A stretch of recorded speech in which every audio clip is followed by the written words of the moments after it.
Okay, guys, welcome back to the world's best World of Warcraft podcast. It's not always about World of Warcraft, but the best podcast in the world, The Classic Life, with me, Sarthe, and my boy Crix. Also us, our co-host Zirene, and we have Rugs here today. Today we're going to do an amazing tank deep dive, going over all of the tanks in Wrath of the Lich King Classic, answering all your questions. Who's the best tank? What are the best tanking duos? All of the things you really need to know. We were going to have Jordy on the episode today with a healer perspective, but he's got some IRL things that came up. So wishing all the best to him. Crix, how you doing today? I'm doing fantastic, my friend. I have finally leveled an alt for the first time instead of being a one-trick Andy with my warlocks. And it was a Shadow Priest, and I'm having a lot of fun. I'll hit 80 today and start the good old... Well, I'll probably do disc for dungeons because lol, Shadow Priest and Heroics kind of boring. Yeah, but I'm doing great, my friend. No complaints. Vibing. Sad Jordy couldn't be here, but hope everything's okay. He'll be with us next week for the healing. We're going to do the healing episode, healing deep dive next week.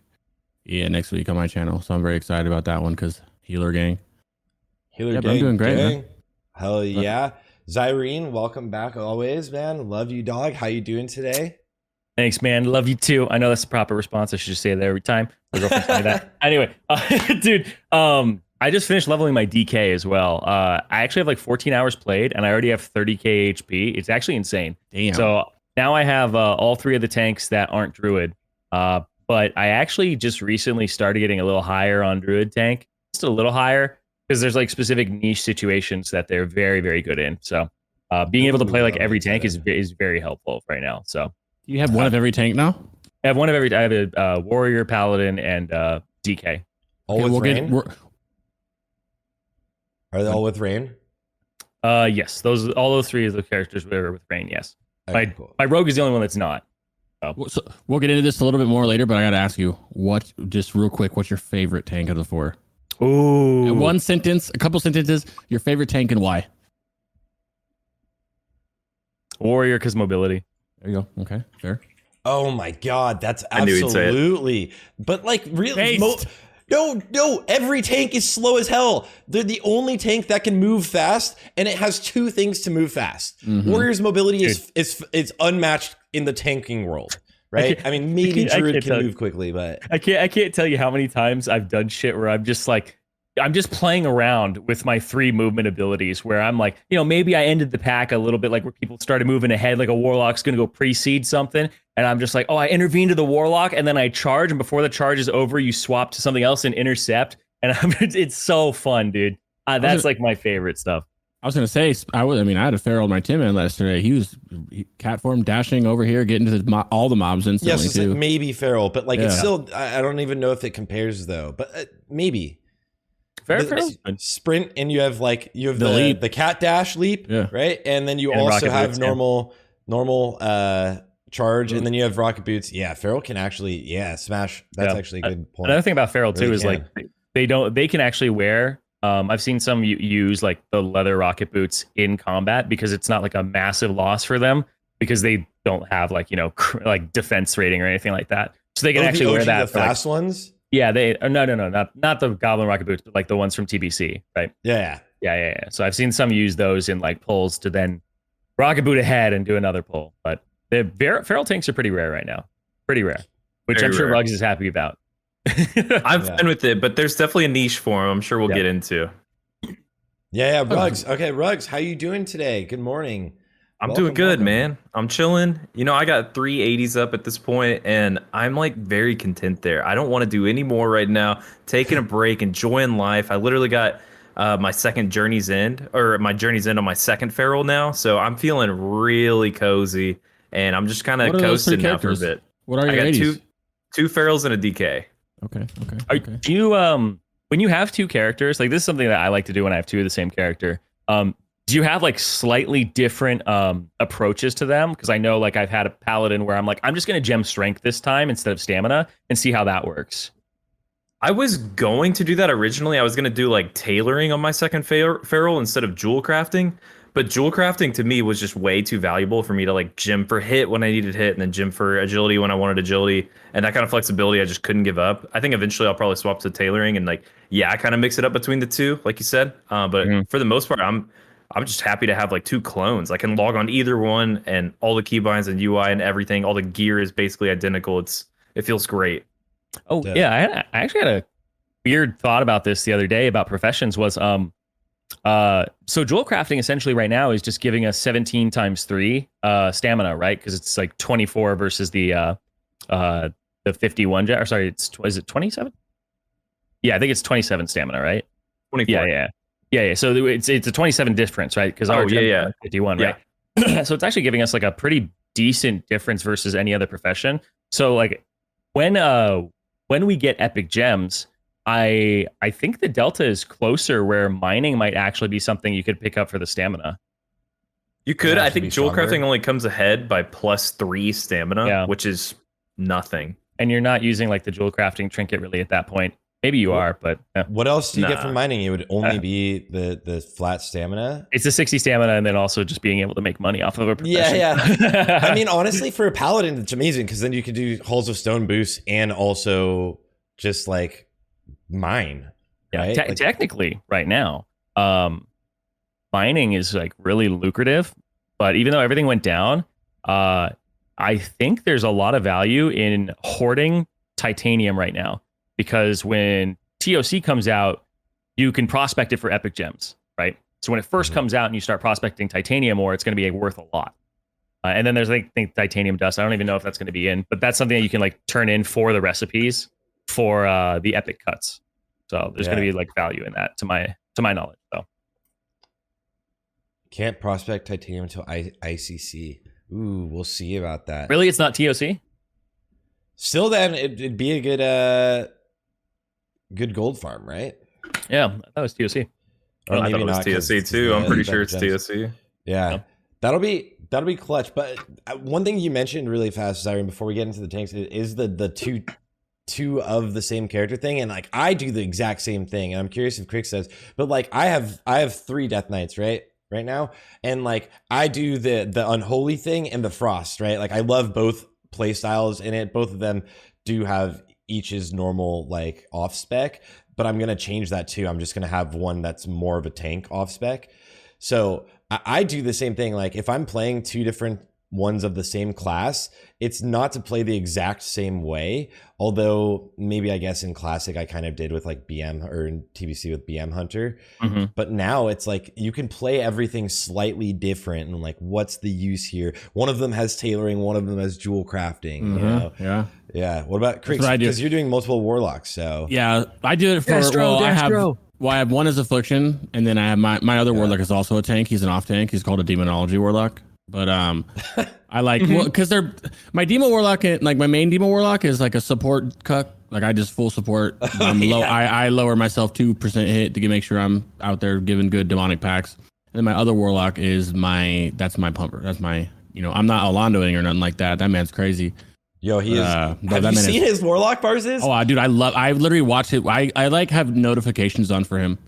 And everyone thinks I'm like anti-Alando because he's playing a warlock. I'm like, dude, I got so happy because I remember watching him when he was doing private server stuff back in the day. So I was so happy that he was playing. Yeah, I don't hate on people who are pumping harder than me. I'm not the best warlock in the world, So I like I love watching him play. He's fucking, and it's more, people always like troll him because it's like, yeah, he's waiting for his Infernal every time. And I think the people who hate on him, his main usually. Yeah, dude, people who hate on him literally just hate on him because they can't get that treatment in their raids. They can't get the PIs. They can't get the tricks. They can't get the Infernal every time. So they naturally will hate on him. But that man is blasting, and I promise you, if he didn't have all that, he still would be blasting. They're so good. He's recruited. He has he always surrounds himself with such good players, and like it would be more competitive if we all every speedrunning guild did focus on that. But he's got all of the people that are, not all of them, but a lot of the best people that are willing to focus on just solely doing damage to the bosses, and that's what they do. So it's not even everyone in bipolar is just giga pumping, and it's fucking sick to see. But I'm jealous, bro. I'm jealous. That Metamancer guy, 100s, dude. Literally every 100. If you go to logs, you look at the damage for forever, it'll be just bipolar, some fucking random Chinese guild, bipolar, someone else, bipolar. It's crazy, brother. Pumpers.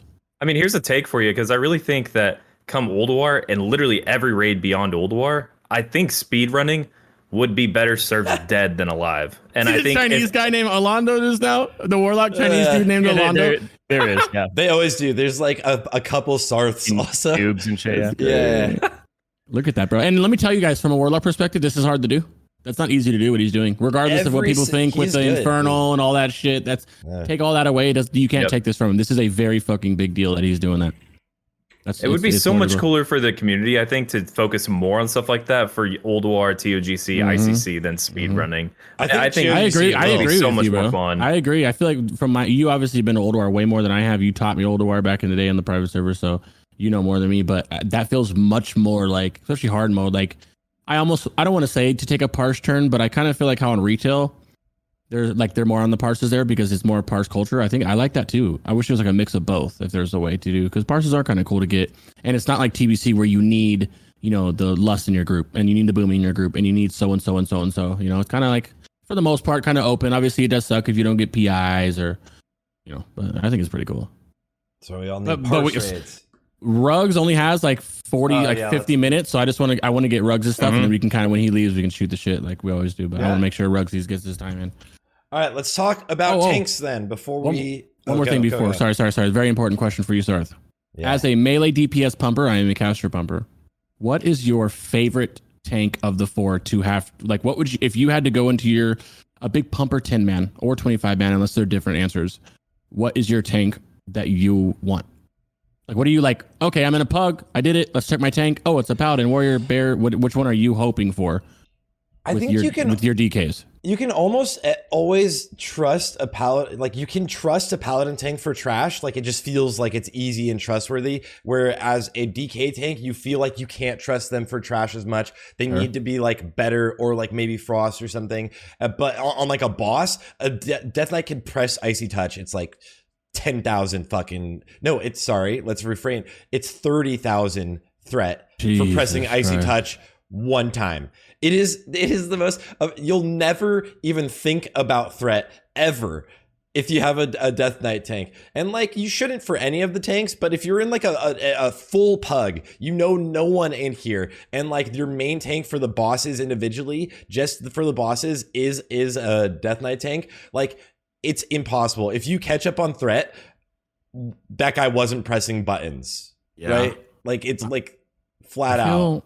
I would say my favorite is wildly and well ahead of the other tanks, the warrior, bro. The Prot warrior. When I'm in whether that's a dungeon, 10-man fight, bro, I can't, these AoE, I'm not worried about this single target threat. I don't ever have a problem with single target threat. We have Soul Shatter. We have ways to get out of that. Even as Demonology, I'm not worried about single target threat. But when we're zipping through these packs, that's intervenes, vigilance, all these other things. I love the snap that they have for AoE. I like it against the warriors. I love them. What pug warriors are you seeing use? Well, it's not. I'm just saying. Oh, I'm yelling vigilance. I don't do a lot of pug stuff. I just do a lot of stuff in guild. But if I had to choose a tank that I go, all right, I'm building a 10 man or 25 man. Zirene's coming or whoever's coming. Can you go on a warrior? Like, I love the warrior. But then also, do we have an H pal? Because if we don't have a holy paladin, then I would say paladin as well, because I need what a paladin brings, because that's obviously a bigger deal. Salve and you're gonna have two of them in the raid, pretty much no matter what. So. I think if you have a good warrior, yes, love it. True, yes, true. Every pug warrior you run with, because I run a lot of GDKPs, obviously, right? Every pug warrior you run with is unrelenting assault. Totally fine for bosses in most situations, but on trash, I'm gonna grab aggro and take like 4 hits before anything else happens, right? Like, I need, like, every single trash pull, I'm gonna take hits, right? And like, he's not getting hit yet. He's not revenging. There's no threat yet. Is anybody's favorite tank a Demo Lock yet? Zirene got me on that bop challenging out thing. I've been doing it ever since. That's my favorite tank, dude. Yep. Because the Demo Lock is already going in there with threat, and he's already getting bop. So like Zirene said, have him pop that challenging howl, and he'll tank everything. It's my favorite. He's generally dead by then. Less damage on the tanks, less everything. It's pretty nice. Yeah, and like the challenging roar lasts less time than the bop does. So every time you get bopped, it's challenging roar is 6 seconds. I think it's like a normal challenging shout. And bop is obviously. Remember in meta you have 600% armor, like you're able to blast. Ooh, Lul in chat says any tank, Drew tank, which is going to segue into Rugs of what we're going to talk about first, which is the Drew tank. However, I will say that before we talk, I like Pharaoh tanks. Okay, this is going to be a bad measurement, but when I do all my heroics on my like whatever, I love when there's a bear tank in there. I was surprised the first time I had it. Bro, right?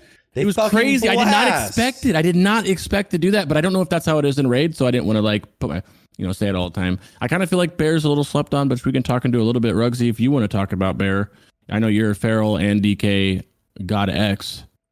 Yeah, I can talk a little bit about Feral. Where do we want to start? We want to talk about like the differences between TBC to Wrath? Yeah. What Yeah. the differences and then some strengths and weaknesses, kind of bundle that together, I guess. Pros and cons almost in a way, yeah. Sure. So going from TBC to Wrath, the big picture of Feral is basically the exact same. If you haven't picked up the game in a few months and you just stepped back into it, rotationally and the feel of Bear has undergone like probably the least amount of changes of any spec in the entire game. It will feel basically the exact same.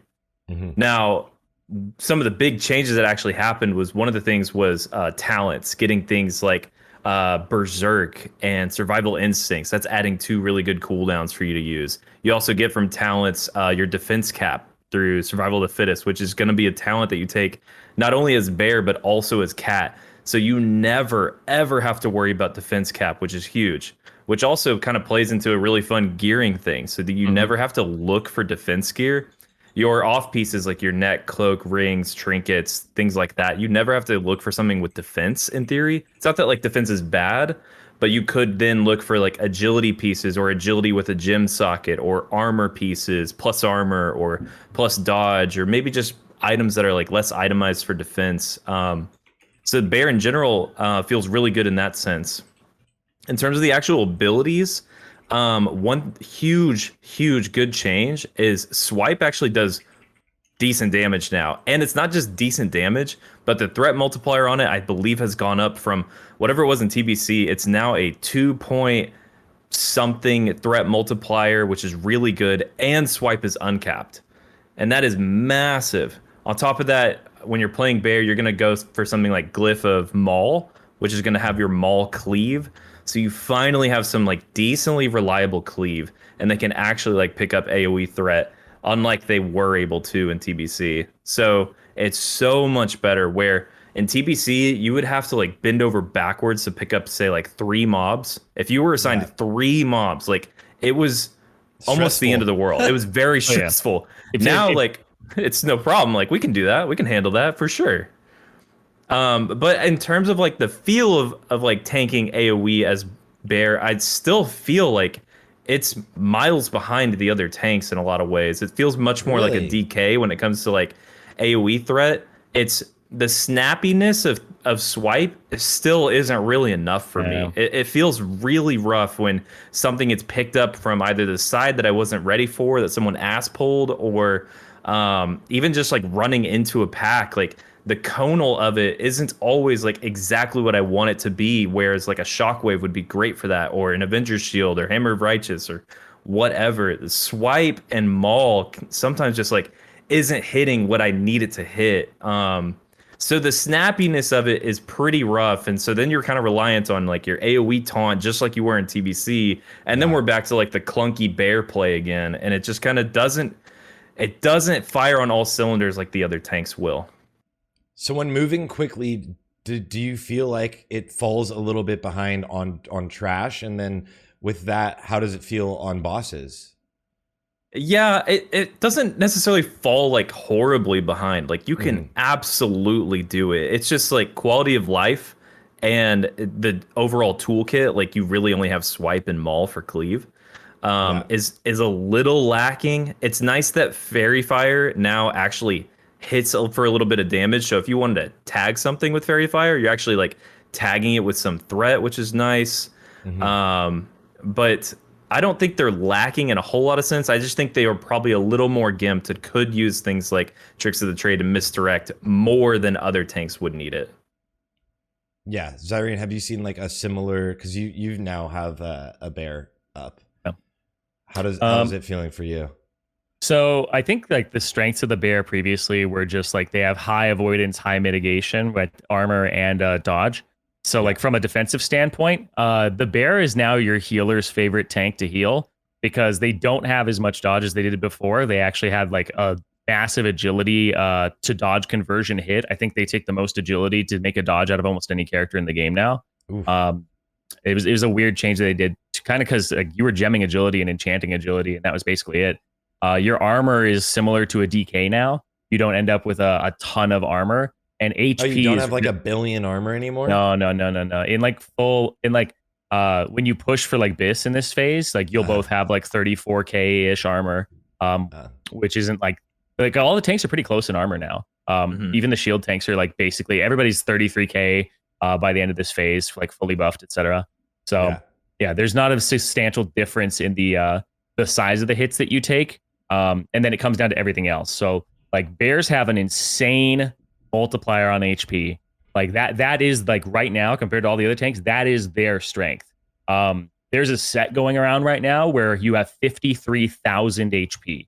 Oh my god. Jesus Christ. Yeah, Oh my god. Yeah. And You can get it up to like 54, 55k, and that's all fucking pure pre-raid. Yeah. Pre-raid. It's like crafted. Like you're talking about resist pre-raid bits. Because the frost HP gear is gear. insane, Yeah. right? Yeah. That gear has just ridiculous HP. Yeah, which some people are messing around with it. List. Yeah. People are messing around with it for things like patchwork. Because like if you're single off tanking patchwork, you want to have your off tank take a hit and have more HP than any DPS still. And Druid seems to be the only one who can do that. Sure, like a DK will have 60% avoidance and the bear will have like 35. But the difference is that the bear, when he does take that hit, there's more than enough time for him to either take another hit on top of that or get topped by healers. And they give you that buffer. Whereas the DK with like 44k HP, 43k, they're going to get hit. And then they're going to go down below what your melee will have. So your healers have to be like faster on that. So it'll give like a big buffer for that. So that is like the strength of bear tank right now. And then they also, like Ruggs was saying, with the whole defense cap thing or the uncritable, there is a lot of wiggle room right now for gear sets. Like if you're a tank player for bear, I think that's probably one of the most fun kind of phases, because I don't think like tank lists are completely solved right now for threat and avoidance, because one of the big things is like not only are you uncrittable and you don't need defense, there's a big conversion on things like strength for defensive purposes, because now every time you crit, you get a shield for like 25% of your AP on the next hit.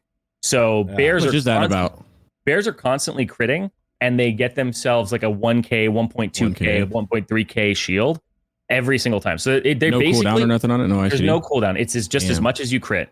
So they basically gave bears block essentially, right? That's a big deal, AP, right? Based off AP. So the more offensive you get, the better your defensive properties are, which I think is a thing that they tried to do with Wrath of Lich King in general, right? Strength gives you attack power, shield block rating. Whereas agility was the thing where it was like, oh, it gives you crit and dodge. So it was like the go-to in TBC for a lot of the tanks.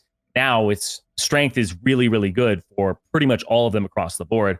Strength turns into parry rating for DK, right? Yeah. They basically tried to make it so that your strength and stamina were your king stats instead of agility. And like that? Do you like that? I'm not sure, because for Druid, I still kind of like agility for critting, because there's that whole, you have to crit to get the shield, right? Yeah. So it's like crit is almost like your shield block chance, where an agility is, whereas the strength is like how much you're going to block as a bear. I'm using that as kind of the equivalent of its block, right? Yeah. Because it's just mitigating like 1,000 plus damage. But I really like that about bears, because I'm not sure when I get my bear up what I'm going to do like agility or strength wise. There's like a mix of agility, strength, stamina that I think bears have probably the most interesting dynamic with right now. I think the way that plays out really well is for, like you said, one, I feel like Feral has two really good niches right now. One is that patchwork tanking, and two, which plays into what you just said, is tanking for like any various random things that might be needed in the 25-man setting, which is mostly what I'm thinking is phase 1 Thaddeus.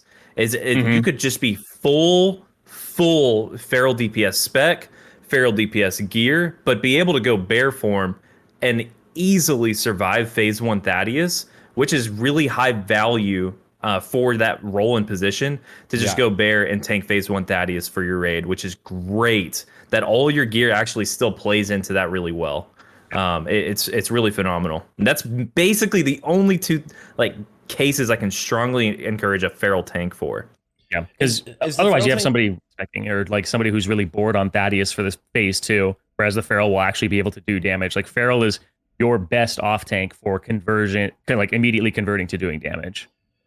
But does the like Feral then also, like, are you able to not respec and off tank or even potentially main tank for Patchwork then, so that it'll still just be like you'll be the off tank in those fights where you need the off tank, and then you're fully DPSing like throughout the rest of the raid? So potentially, but what people are messing around is there's two kind of tank specs right now. There's like the full-on DPS spec.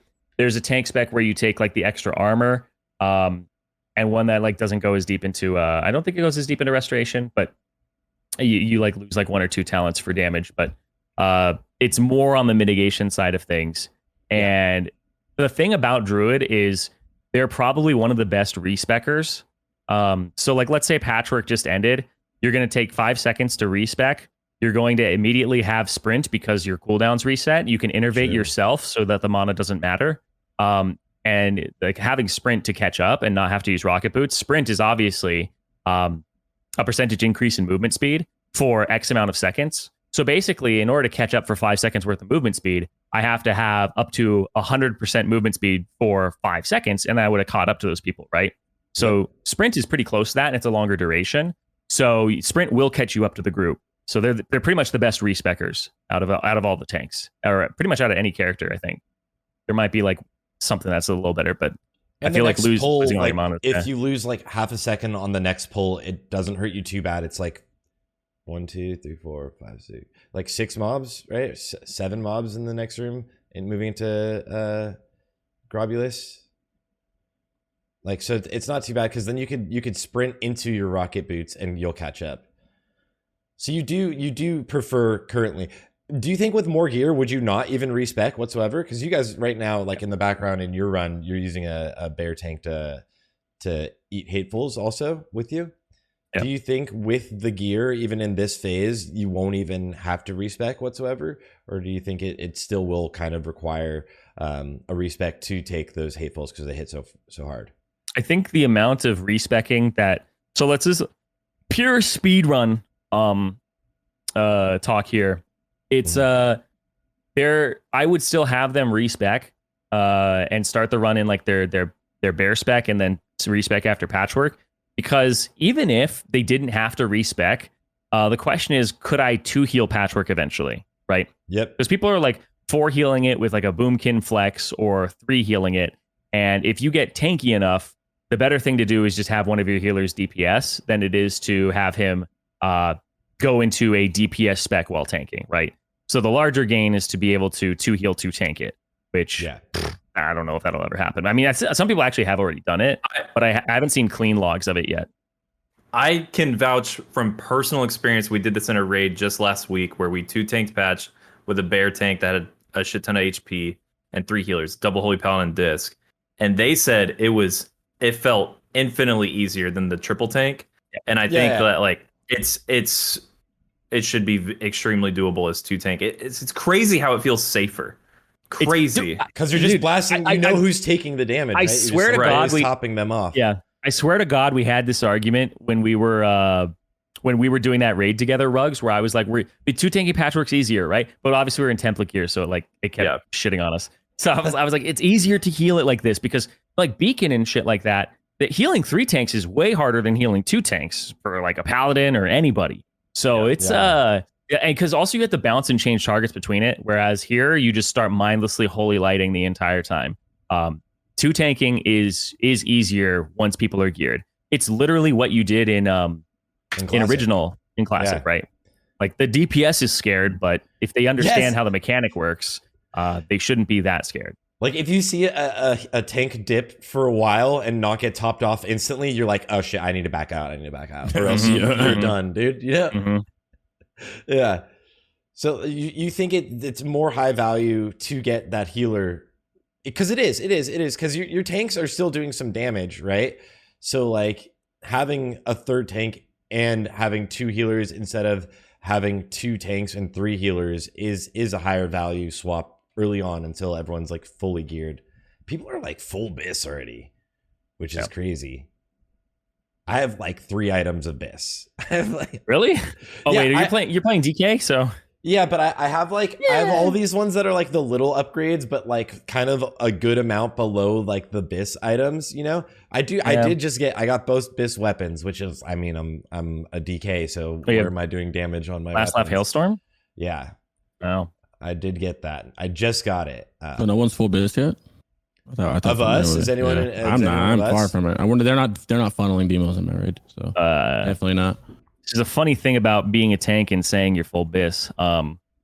Whenever I get BISed, I still want gear because I'm like, oh, I'm not dying. I kind of want to use this. I'm moving to like Dark Moon Card Greatness next week on all my tanks because I'm not dying. Right? I would have thought you already were rocking Greatness, honestly. Well, it happened in the first week, and my rogue and 4 characters and stuff like that, trying to get all that up. Don't really have the money for it. Also, it's a lot cheaper now. So. Yeah, it's way more. That's actually, I saw I'm curious about you guys. I saw there's a Reddit post recently, and it was like, what were the expectations you saw, and it didn't like pan out. And there was a lot of them were like saying like Feral DPS. People were saying Feral would be really, really strong. And I'm curious your thoughts about that, Rugs. But also I was thinking about like what my expectation was. I thought every single thing I thought would happen with the DPS and the tanking tier lists or where they were placing all worked out, except for I thought maybe we wouldn't be running as many Unholy, right?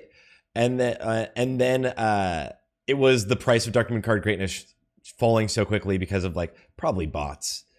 Yeah, bots, people selling it. But also, there's one thing to consider right now is that the price of Dark Moon Card Greatness or Nobles deck, just really quickly, none of them are being removed from circulation. Right, every Dark Moon card, every Nobles deck that gets created right now for the past month is sitting there. It's not being taken out of circulation. It's not becoming a Dark Moon Card Greatness. It's sitting there. So if the price ever went up by like twice, people would just sell their card, right? Would it go up though?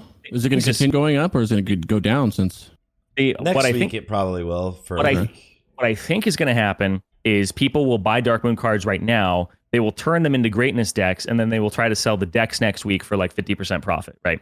Like you can sell a deck for 9K or something. Was the idea towards the end of last month? I was like, you should just get the Greatness card or the Greatness deck because no one's going to be able to turn them in right now. So like, this is the time to sell them. Yeah. Yep. If you already turned it in, because it's BOE until you actually like slap it on, right? You can complete the quest and then trade the card. Yeah. Right. I had a question for Rugs, which came from Rockman just now, but just more on because I know you've done a lot of Older on private servers. Older is going to be much, much harder than Axe, assuming that the hard mode really is much, much harder than Axe, right? It will be. Do you think Feral tanks will be brought to 25-man hard modes? Yes, I think so, because variety of players and players who want to play that class, of course they can, and of course like you can take a bear into Ulduar and do all of the content, just like we've been saying this whole time.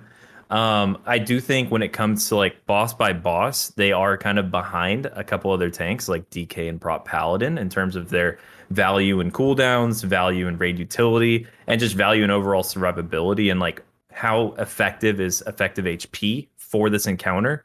However, that being said, there is no better tank than a Feral Druid for Thorum hard mode.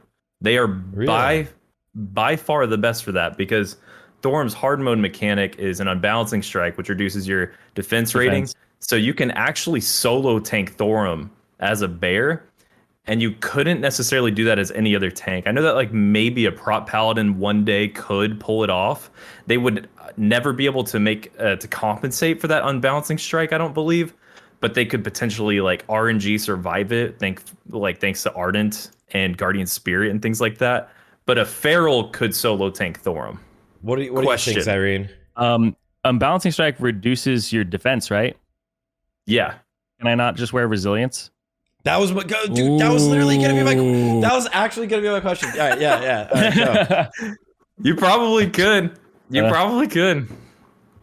You would sacrifice a ton of survivability. I mean, at the end of the day, like Thorum does like increasingly scale with how hard he hits. Bears can just completely ignore that and just take their regular gearing and don't sacrifice any survivability. Whereas like anyone else, if they wanted to do that, they'd go like full resilience, which they'd probably get absolutely murdered by Thorum. But they could do it. They could probably do it. Yeah.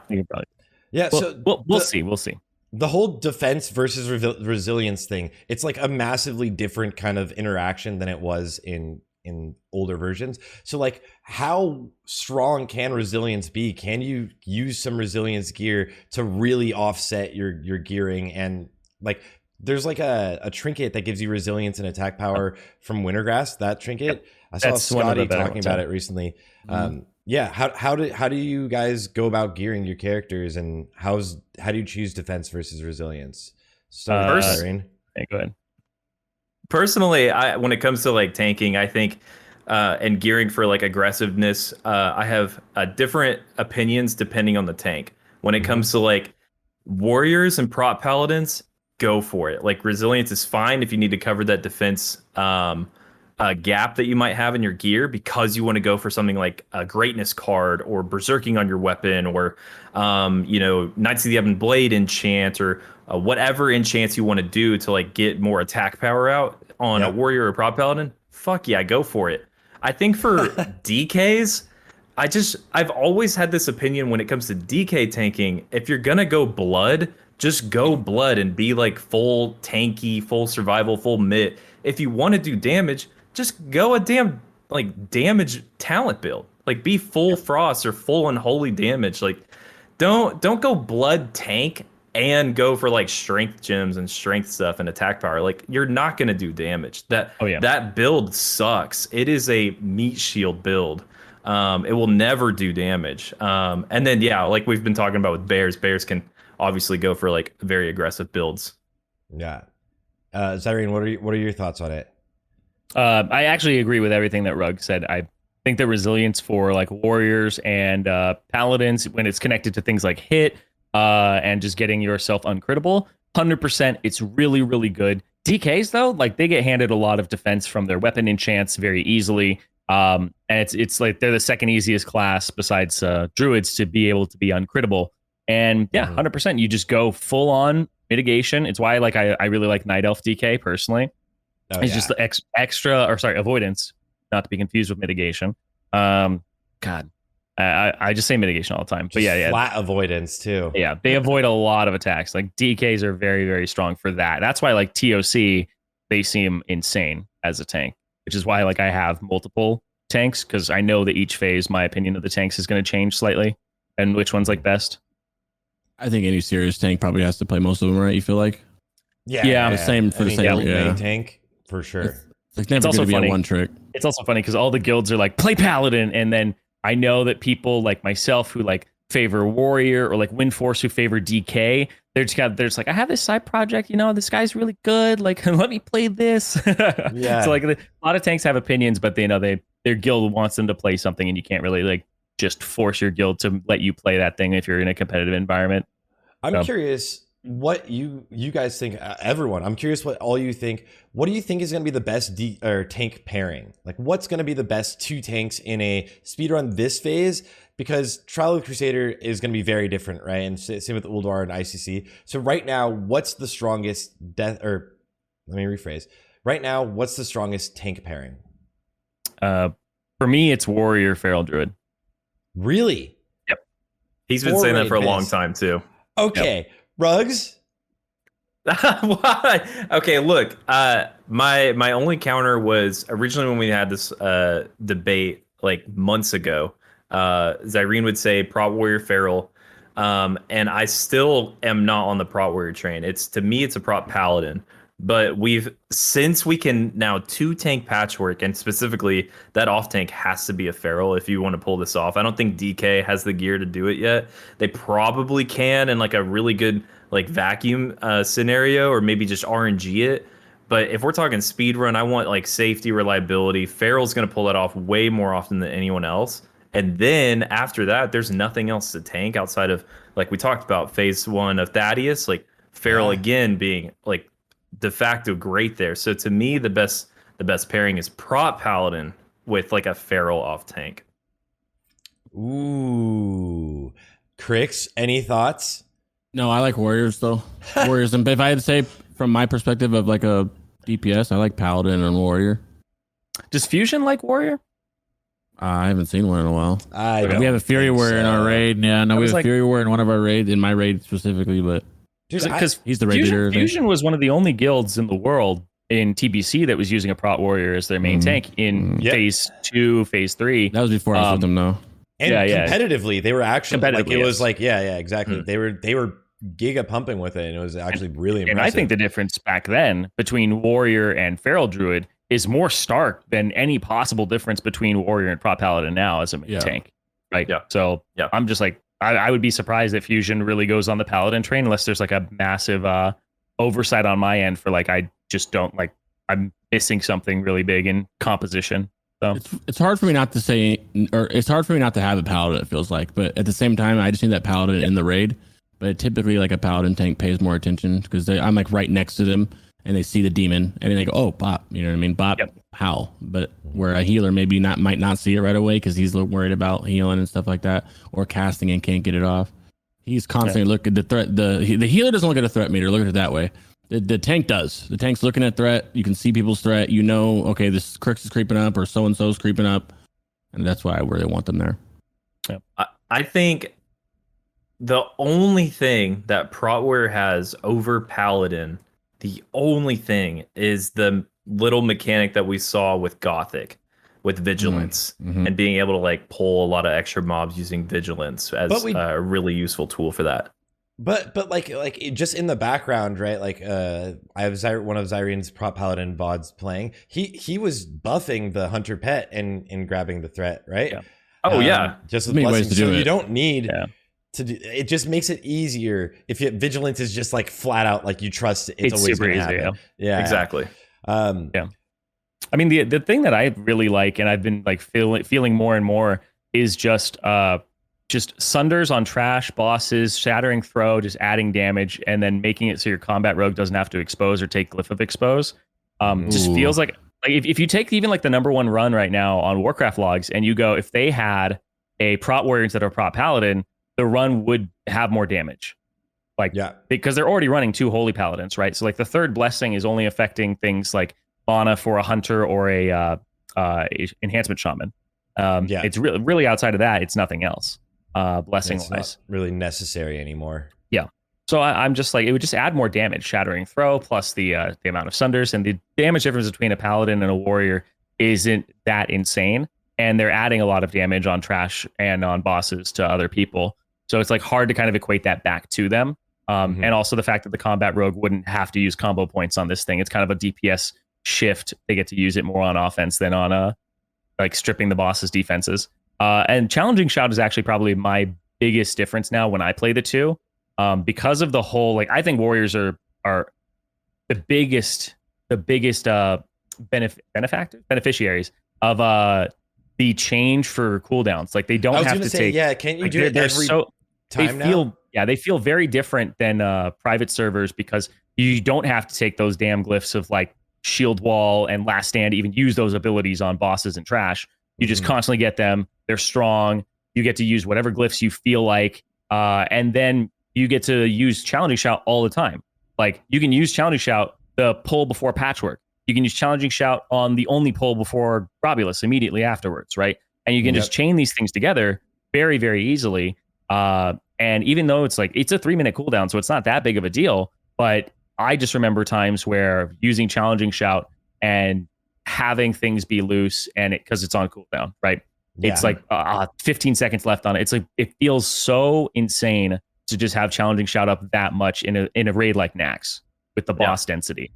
So look, let's face it, like Nax Rammus is a 25-man heroic dungeon.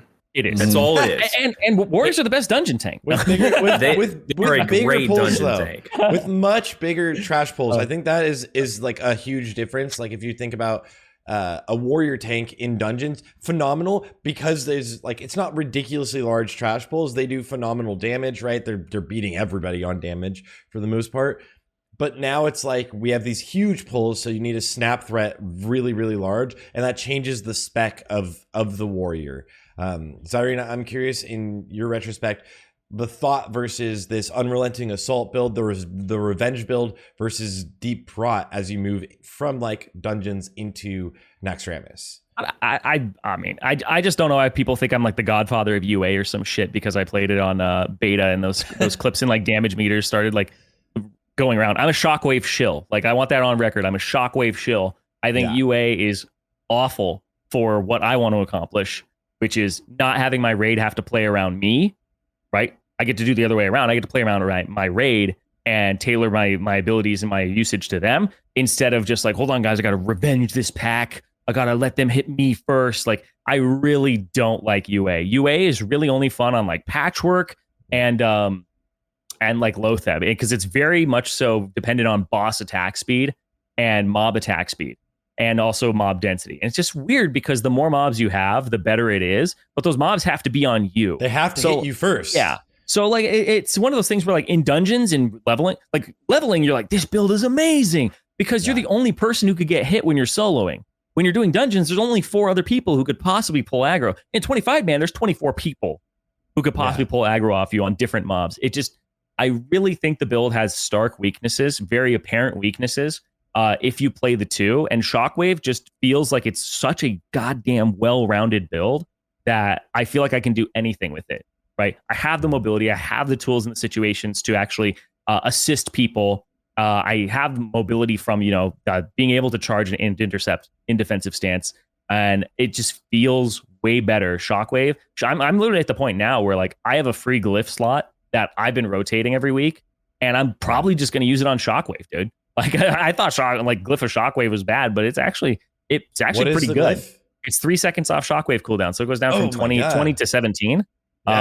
Which I didn't think it would be good, but the faster you go, the more you want Shockwave up. And I've run into another pack and been like, I Shockwave the previous one, and it's got like 4 seconds left on the cooldown. And I'm like, oh shit, like what am I going to do? Yeah, because Glyph of Sunder seems like it's kind of dead in the water, the one that like bounces a Sunder over to another target. Its range is so small, like they have to be on top of each other. Yeah, it's not like Revenge where you revenge something and it hits the dude like all the way over there to the side. Yeah, the range was crazy. Yeah, it's not very good. So I remember you were really a huge fan of that glyph earlier. I was, yeah. Devastate and Sunder. Go on, Devastate Crix. is very good, yeah. I have a couple things. First off, Rugs has about 15-20 minutes left, and we still need to talk about DKs, but we can also, since we're not in a hurry, when he leaves, we can go back and talk about whatever, you know what I mean? Mm-hmm. But I have a question, was with full HP stack on Feral Druids, how bad is threat building with that gear that you were talking about? Horrible. Yeah. Horrible. Absolutely with boss and AoE. I think it's Sim 6K TPS or something like that tops. Which is not very good. It's so bad, so insanely bad. It's only really meant for soaking hatefuls. Okay, cool. Mm-hmm. And then when it comes to DKs, I don't know much about them. I thought Blood DK was here. People are already talking about tanking with all these other specs. I don't know if that's me or not, but let's talk about. I love specifically because Zirene's will be here. Rugs. Anything, the same thing we just did, pros, cons. Is there viability in playing 3? Just take it away for, until you need to leave. Let's talk about Blood DK, and then Zirene can clean up whatever you got after you go. Tank DK. Sure. Let's talk about tank DK. Yeah, tank specifically and only tanking. Rugs, I know you're going to talk about Blood DK, but tank DK. Sure. Let's first start with the Frost and Unholy tanks, and then we'll go into like the Blood. So the Frost tanking has become very, very meta. This is kind of what you want to do for phase 1, which logically makes a ton of sense. Like we just talked about, Naxxramas is a 25-man heroic dungeon. If you're doing a heroic dungeon, everyone who's played a DK before, especially if you don't have either Morbidity and Glyph of Death and Decay as a Blood DK, you're not having fun. You cannot go into the next trash pack and legitimately trust that you're going to pick up all these mobs. You can't do it. There aren't enough runes. You don't have the cooldown reduction. You don't have it in you to make it happen.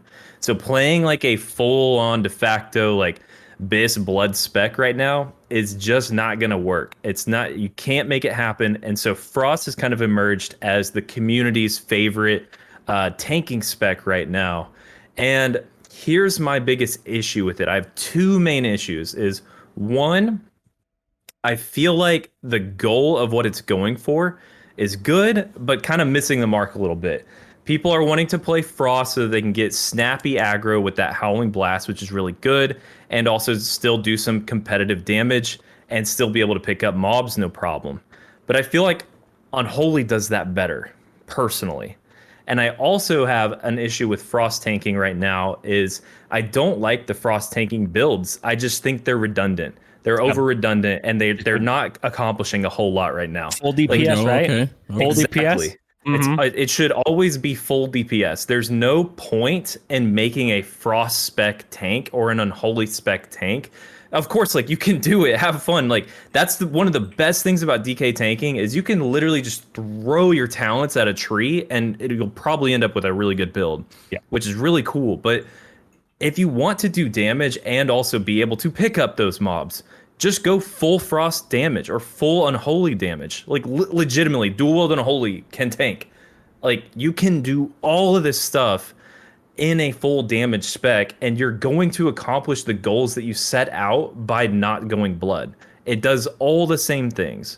And so that kind of, like, to me is where I think the community is missing it. I don't like love to put my seal of approval on Frost tank specs. I just don't think they're really like accomplishing what they like really should for phase 1.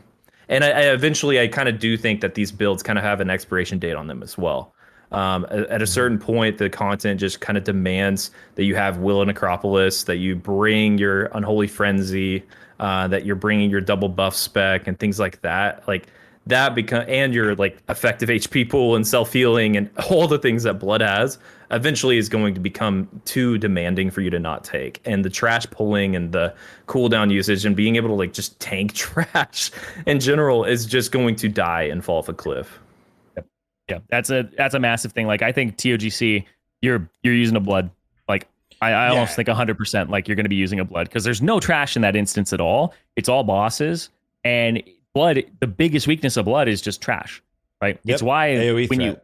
exactly. It's why when you go to like you look at builds from private servers or people who did guides on that, like there you never see morbidity in any of the tanking builds because it's all boss focused. You're not wiping on trash on private servers. It's bosses hitting certain thresholds of not dying. But the game is very different. The game is very different, right? In Old War, like that pops up again, right? Like trying to not die is a big part of it. And yeah, the like blood DK is your obvious go-to for that. Especially against, and like my personal favorite thing about playing a blood DK is I feel like I'm the main character when I'm tanking specific bosses. Like Sarthe and Malygos are my favorite bosses to tank because it feels like I'm playing kind of like one of the best parts of Final Fantasy 14, which is you have ability, like they have tank busting abilities and you have to use cooldowns reactively. So like using anti-magic shell when a breath is coming out is something that you get to do on a 45-second cooldown that no other tank really has access to.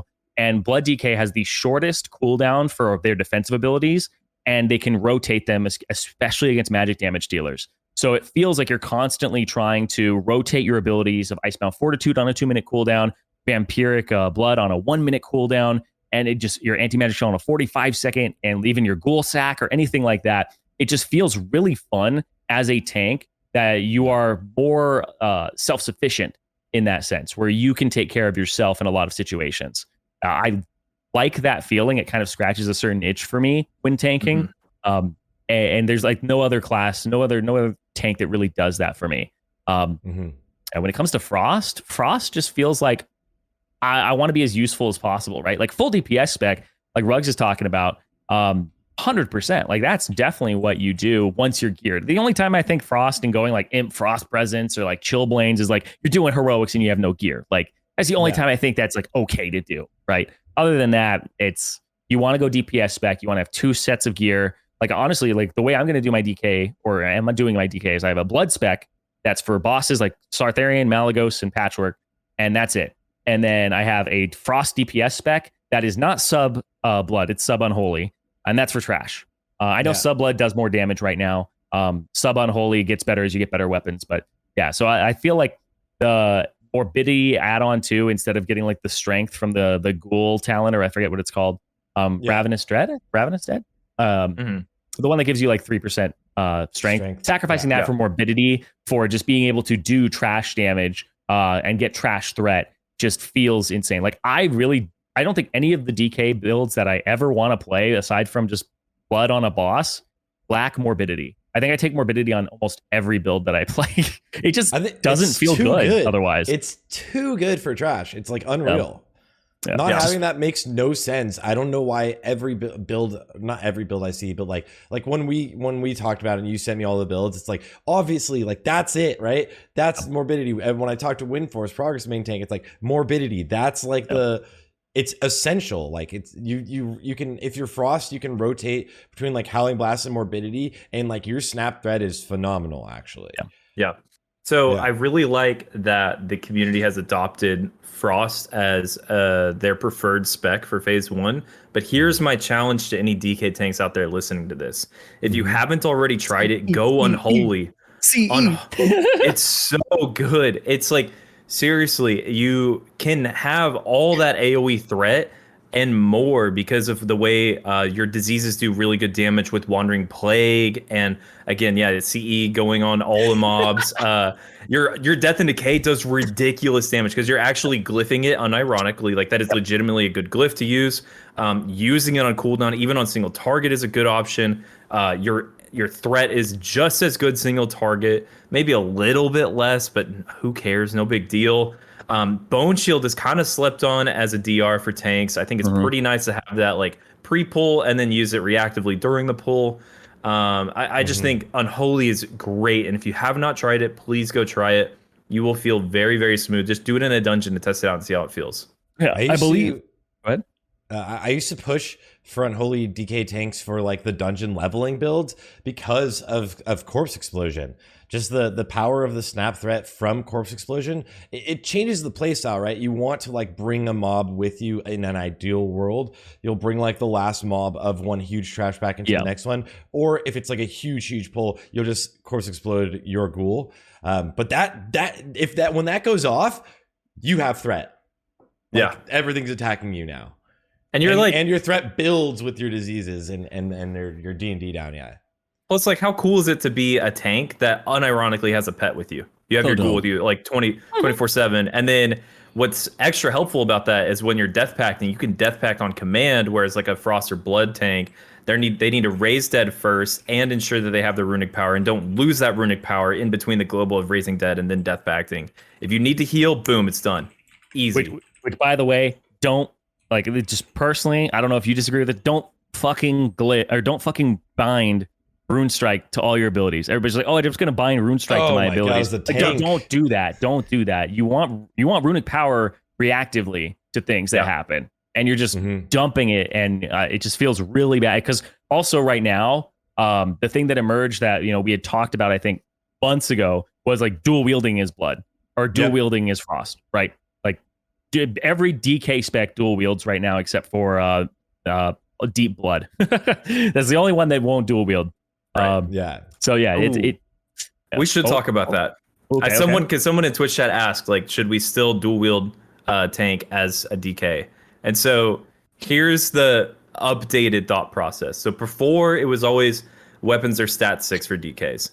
Dual wielding is a really effective way to get good tank stats out as a DK tank versus like any comparable two-hand of the same eye level. And that is still technically the case. Like, still go for the best weapons at your disposal. Oftentimes, especially in phase 1, the best choice is really just going to be go for inevitable defeat and let your last laughs go to your Unholy DK dual wield boys or even tanks that want to use those. And just go for like an inevitable defeat. It's going to be great for phase 1. However, a lot of people are going the dual wield stuff, and I love it. Like, I'm glad that y'all are going dual wield. It's really good, effective use of stats, but there's technically a bug in the game right now where every boss is parry hasting, and that has always been the Achilles heel of a dual wield DK, is you are more likely to parry haste than anyone in the entire game, of course, because you're hitting more melees, which will legitimately just increase your chance to die. It just statistically does. Like, you will just inevitably like parry haste more if you're dual wielding. And it is a bug, and I hope that Blizzard fixes it so that not all these bosses are parry hasting at all. Have they talked about mentioned it? Have they? I'm sure, I don't know. You've pinged them about it, but like, what is that? Why are all of the bosses parry hasting? No, parry hasting. It's not supposed to be a thing. Hasn't acknowledged it once, Rocket. Wow. That's kind of crazy because that's a large thing, and if that tracks into Ulduar or even like beyond, right? Like when we get like these harder bosses, that's a significant thing to think about, right? Yeah. So I guess my thought process with that is like, you know, I'm aware of it, but I really don't care because never have I ever killed myself with being the only person parry hasting a boss. The only times I've died with parry, even when I was doing Fury dual wield full world buffs, only time I die is when we're running at a boss and there's 24 Zug warriors right behind me, and the boss is still facing this direction, and I hit it, and then like they all just parry haste the shit out of it. I have never killed myself only with parry haste, and I don't think there's anything in this phase that's really going to do that to you. And on top of that, your full bis I think pushes something like 30-ish expertise. And Rune Strike is Heroic Strike queued, right? Rune Strike cannot be block dodged or parried. And while Rune Strike is queued, your offhand cannot be block dodged or parried. So when you're queuing Rune Strike constantly, and like I take 3 of 3 Scent of Blood because dual wielding is going to get you a lot of runic power through that. I'm constantly using Rune Strike, constantly having like very low parries just in general. I know that when you two-hand, you basically just get rid of that entirely. Like there's no way that you get parried because you're going to have Rune Strike very, very frequently between your swings.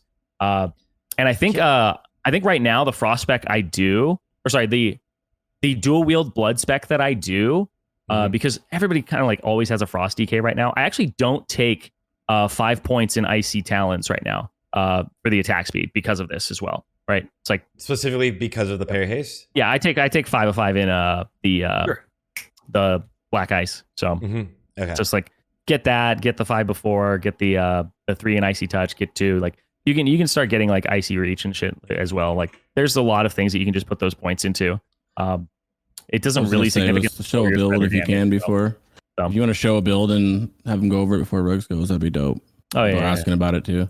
Yeah. I like to go like there's like the double buff build, and then I personally like the hide cameras for a second. Yeah. Do you like this build? Do you want me to pull up one of? Can you hide cameras for a little bit? That one. I have to go through everything. You don't have just okay. Yeah, I gotta help you with it. Yeah, okay. We're gonna. Yeah, I got you, dog. There we go. And then Rugs, just go over it. What do you before you dip out? And you gotta leave soon. Just touch on everything you see right here. Okay, so here's the beauty about DK tanks. Again, like we said, you can go. Oh, scroll, just a little bit. Which one do you want? This one. All right. Yes, that one. So the beauty about DK tanks is they're, like Zirene just said, you can move some talents around if you feel like it. There's a ton of wiggle room here, more so than probably any tank in the entire game, maybe in the entire game lifetime. There's so much flexibility here between all 3 specs, and even just like the de facto double buff spec, there's room for flexibility. I agree a lot with what this build has. This is the double buff spec. This is the like tried and true best DK tank spec for bosses, for end game Lich King 25-man rating. Now, a couple optional points that I do want to throw out is this is the double buff spec, and you're getting A-Bomb's Might, which is your 10% AP, and your improved Icy Talons, which is your 20% melee haste. Now, you actually don't have to go for the improved Icy Talons if you have a Frost DK in your raid, who is going to be in your raid 24/7 and who's not going to die to mechanics and, lose that buff for your raid. So you technically don't have to go that. In theory, you would just move those points over into the Unholy tree. You would either go for things like Virulence if you want more spell hit, or you would just spend more points in Anticipation for more dodge. Completely up to you. Again, like so much flexibility here. In the Blood tree, you have flexibility where you can go for things like Mark of Blood. Again, like that is going to put a debuff on the target that basically people will heal off of it when they hit him. Does very, very little healing.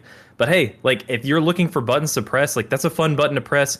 Works really well for fights where everyone's taking like a substantial, HP loss for any random reason, like maybe Kolagarn and Ulduar, maybe there's a lot of fights that are random like that.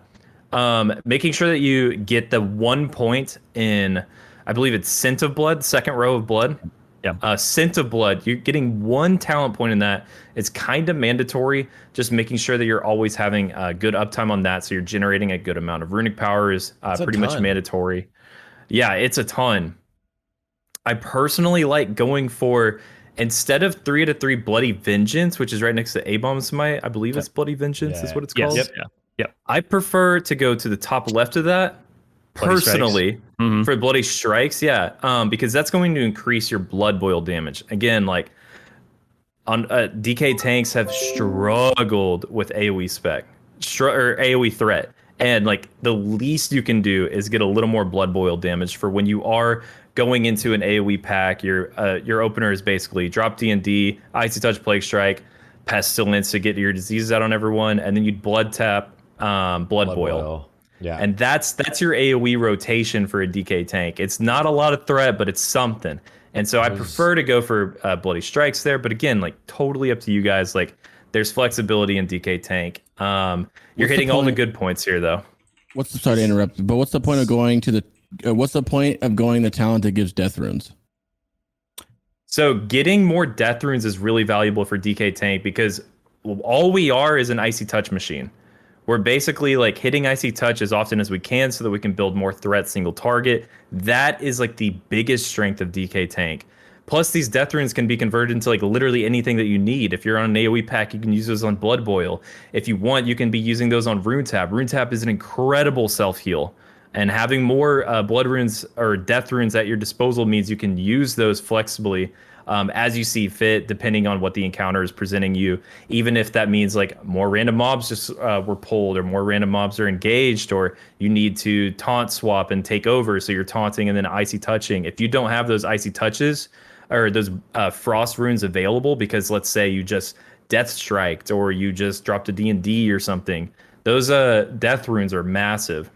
Yeah, and that basically allows you to have like an opener of being able to dump, I want to say it's like 6 or 7 Icy Touches on an opener, which is a ridiculous number to think about. And right now it doesn't seem never be caught. Oh my God, 7 Icy Touches. Imagine a world where you do 7 Icy Touch. You could AFK the rest of the fight, all of Patchwork. No one is catching you, dude. You say that now, but then you will run into situations where even if you have those perfect 7 Icy Touch, like you think like that's enough threat until you get into Ulduar and you do Hodir hard mode, until you get into Ulduar and you do Vezak's hard mode, and your casters are wanting to blast and they think, there's no one catching this DK tank, until they pull threat and literally wipe the raid. So finding ways to like make sure you're optimizing, getting the most use out of your death runes eventually is going to matter more than it does right now. You mentioned it earlier.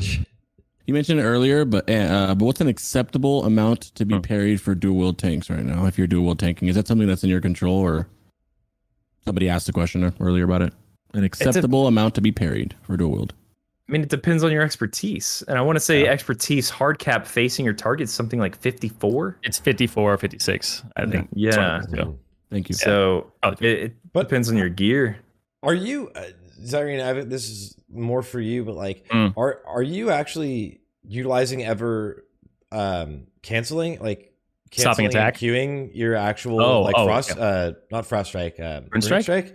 Yeah, I take 3 of 3 Scent of Blood while dual wielding, so I'm constantly getting runic power, and like the frost build I have good lord, I like Chill of the Grave as well, so I'm getting like extra runic power from using Icy Touch and stuff. Like the on screen right now is the build that I use for dual wield blood right now when I'm just tanking bosses and stuff. It works really well for me. I have anticipation and frigid dreadplate, so I just have a lot of avoidance is the big focus here. I do take Mark of Blood right now because it's like right now there's not anything that does enough magic damage directly to me for the spell deflection talent to want me to like make it 3 of 3. I'm just messing around with it for the most part here. But yeah, this is the build that I do. And I feel like acceptable amounts of parries. The biggest thing that you have to worry about with parries is if your death strike gets parried. That's pretty much the only reason like expertise is even something you would care about for the most part. So yeah, I don't think like I've ever really noticed or cared much about parrying. If there is something where you just like don't want to hit a boss, like you can just spam Icy Touch and cancel attack. Like I think Syndra Ghost, it gives you like a stacking debuff. You just get threat without having to actually attack the mob. Yeah. That's 100% something you can do. I've done that plenty of times back on Peace server. Like Gluth would parry haste and basically murder you. Thorn would parry haste and murder you. You would just macro in an Icy Touch and then cancel, or you would stop attack. Yeah. It's great. Okay, guys, I need to run. I'm so right, man. sorry.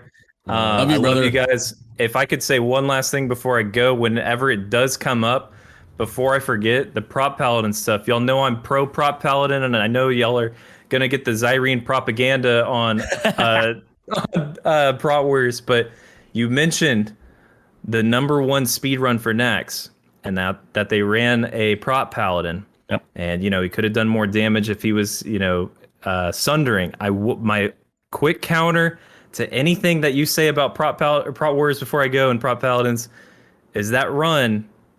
His life was saved by Ardent Defender. Maybe they don't get the world first Nax speedrun if he doesn't have Ardent Defender. I don't know. Look, I'm just saying Ardent Defender is one of the most slept on points of a Prot Paladin. It's fucking amazing, and I'll leave it at that. Y'all have fun with the rest of the debate. I wish I could be here for it. I love you guys so We'll much. have another episode soon. You can just come on and shoot the shit. Seriously, love you guys. Love you, brother. Love you, dog. Thanks for being here. I love him. You get the cameras are gonna be a little funky for a little bit. Oh yeah. I'll fix this. Yeah.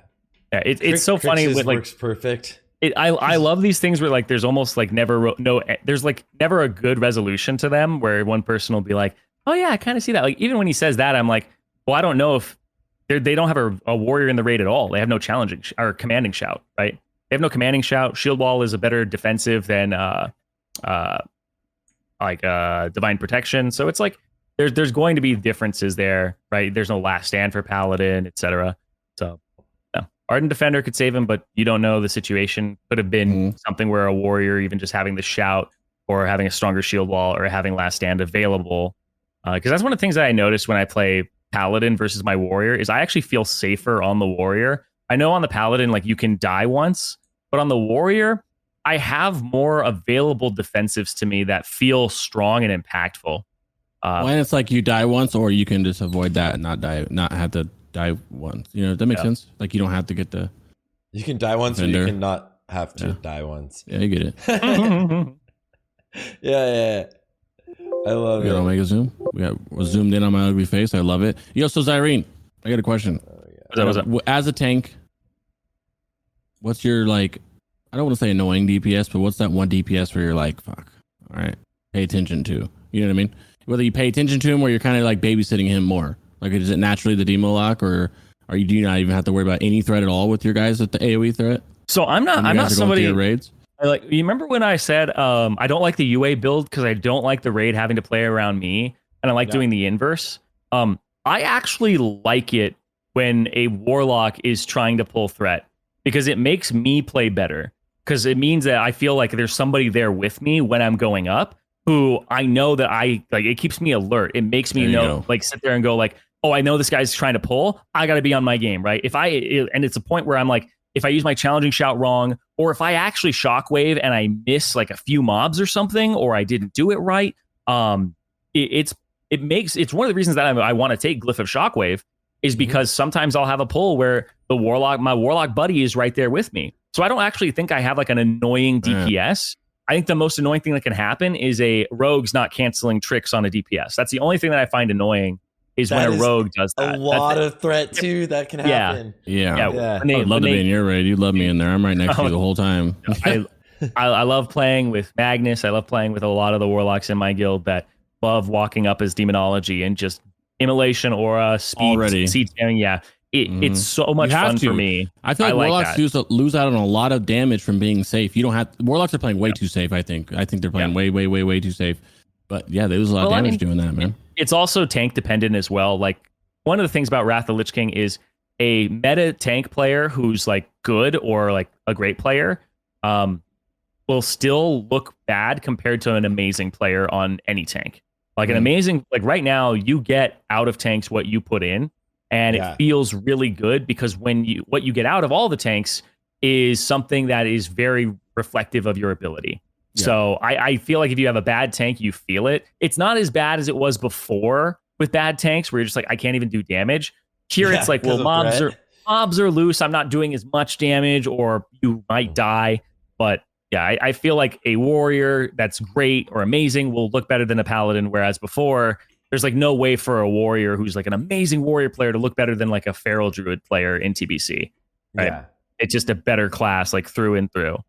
So, but yeah, I can definitely feel when it's a tank that doesn't know what he's doing coming from my. There's times when like I won't even be able to emo or something like that. Like I just know like, ooh, I can't go in right now. Yeah. I feel like warrior tank now, like even just watching you in the background, right? It feels finally again like, oh, I relate so many things back to this, but like kind of like a Mythic Plus tank where you're moving very quickly. You need to grab things very fast, and then you control the pace, right? And with warrior, you have this mobility that means the pace can keep moving really, really fast. And you're not like fully reliant on like, say, a hunter running forward and doing all of the pulling for you. You are kind of always ahead of the pack. Yeah, the most annoying thing as a tank right now is not my DPSers. It's my rogues not canceling tricks, or it's the other tanks. Because right now a lot of guilds haven't moved to single tank with one off tank. Yeah. And a lot of tanks just like, I'm having stuff taunted off me by a paladin and he's ripping 3 things off me.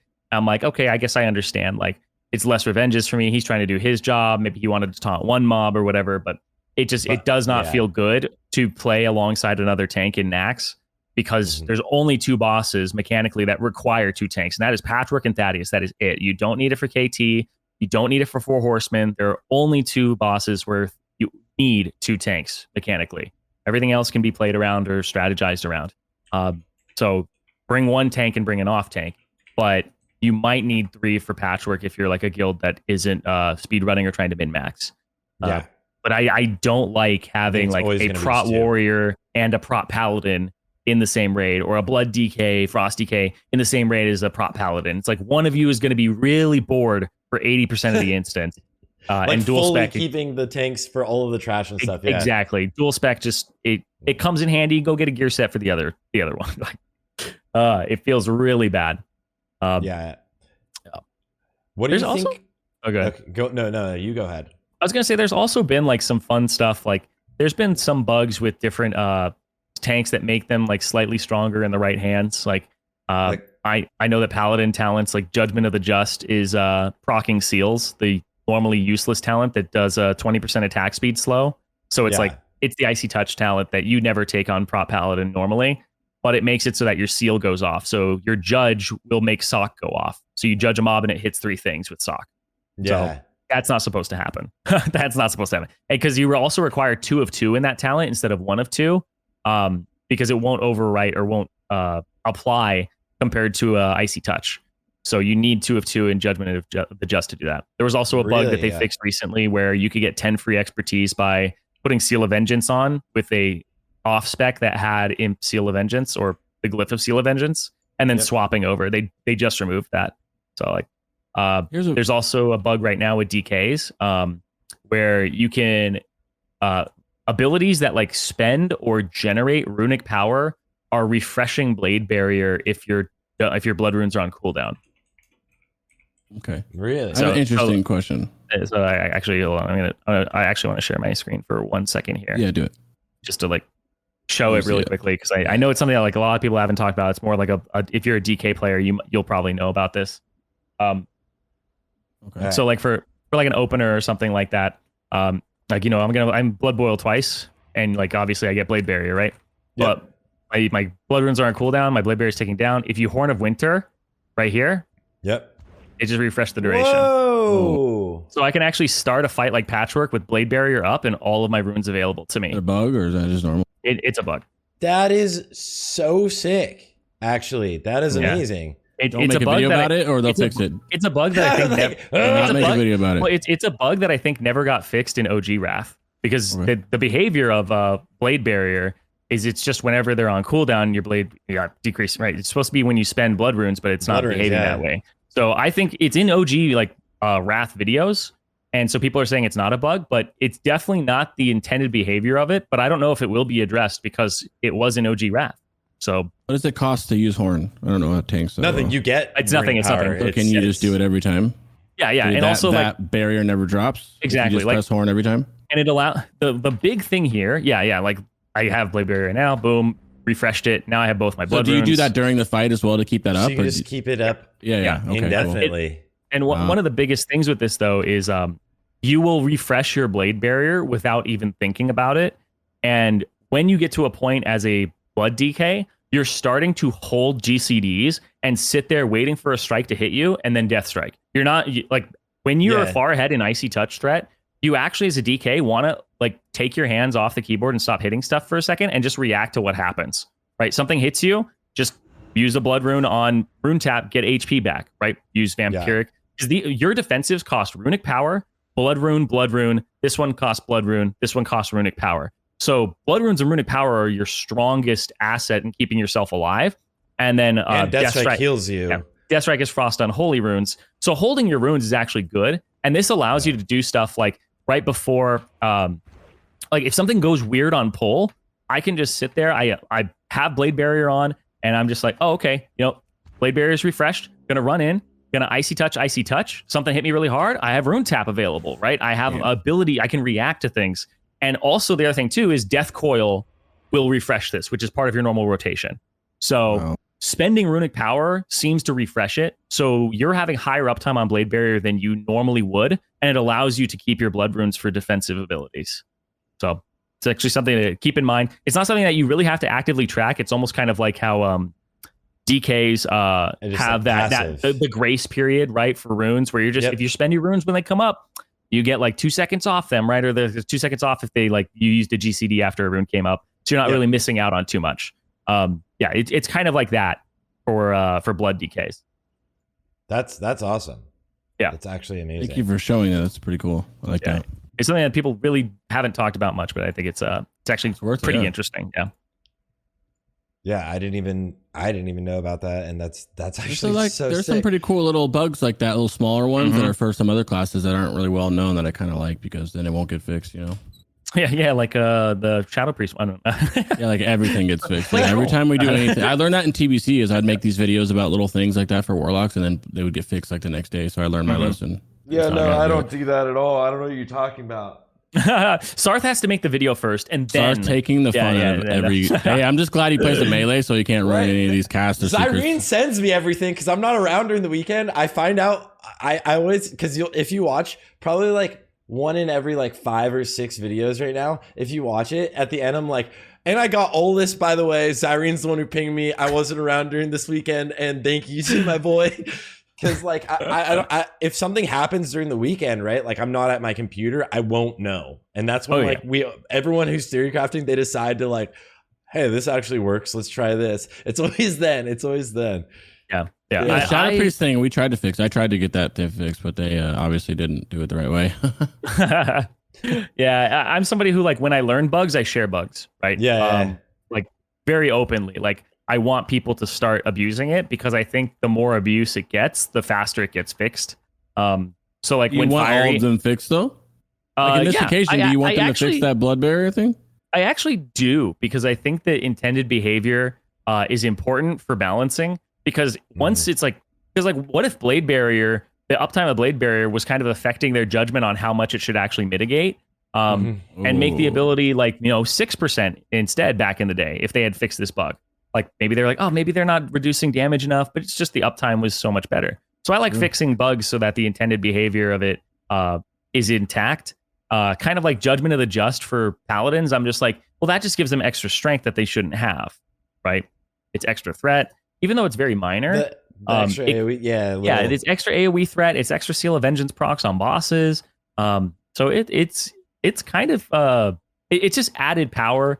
And having played and like studied games like WoW and like League of Legends for years, any little bit of added power is something that you have to take into consideration. I can't tell you how many times I've looked at patch notes for League of Legends. It's like the guy lost 5 armor. His win rate went down by 1%. It's actually pretty significant. Oh, he got 5 AD. Now it's enough to actually cross this threshold of killing a jungle camp faster. It's they look small on paper. People will meme the shit out of them, but they actually matter. So. Thresholds are huge too. Like, I mean, in any like time to kill game, right? It's like, oh, now 3 shots or like 2 hits kills you instead of 4. That is an unbelievable difference. And those tiny things, I mean, in this game with tanking too, everything kind of scales up. So like bladed armor, as you get like more decked and stuff. I mean, blood decay tanks, obviously, I mean, it's looking like in Trial of Crusader, you're just fighting bosses. Who's going to rip thread off of you? And you're not going to die, right? So like everything kind of scales up. I think it can all be really, really large. I mean, that the fire mage ignite munching thing, if they're losing 10% of their damage in ICC, where fire mages are supposed to be like blasting, that's going to be a large amount of damage. That's going to be something that like probably will need to be addressed. Yeah, I think one of the things with fire mage munching is I don't remember. This is like what is it? It's like a hearsay of a hearsay of a hearsay. Mm-hmm. Somebody showed me a screenshot of somebody who said they had talked to Agrind about munching, and he said that it's not going to get fixed because the potential to fix it has so much downside of breaking other things. Because if they fix ignite munching, they probably have to fix warrior deep wounds as well, because it's the same behavior, right? The whole, like, for people who don't know, if you have like a tick that's about to happen on an ability like deep wounds or ignite, and you crit again right before it's about to tick, it goes back to the beginning. So deep wounds is supposed to tick every second. If I crit at 0.9 seconds, like 5 times in a row, I go 6 seconds without a deep wounds hit. And then the next like second, all that will be stacked, and I'll get some of the damage. So I'll get like 600 damage if I crit. So let's just say like over the course of 6 seconds, I crit 6 times. Yeah. My first deep wounds I get will hit for 600 when it finally goes off. When it finally goes off, yeah. But what would have happened? Like CQ macros or something to work around it, like the mages do. No, I don't think warriors really can control it that much. Warriors stop attacking. Yeah, so deep wounds would happen. Yeah. But what should have happened is during that 6 seconds, I should have got a 100, 200, 300, 400, 500, 600 tick. So I missed out on. I should have gotten all those. All those are now pushed to the far side of it. So instead of like just kind of gradually just having my damage increase on the deep wounds over time, and then it would level out over 6 seconds because you're critting and not critting, and it'll just like have this kind of up and down. Now it's just pushing all that damage over and over and over again, which means when the boss dies and you crit a bunch of times, you're almost always losing 5/6 of your deep wounds damage for that final deep wounds. It's like that's pretty much the biggest case too, is during the end of the boss, you're going to lose damage no matter what if you were critting. And that's what people are kind of upset about, is that the munching does that. That'll be large, much larger also late game, like right as we have when you have more crit percentage. Mm-hmm. Yeah. So that's fire mages.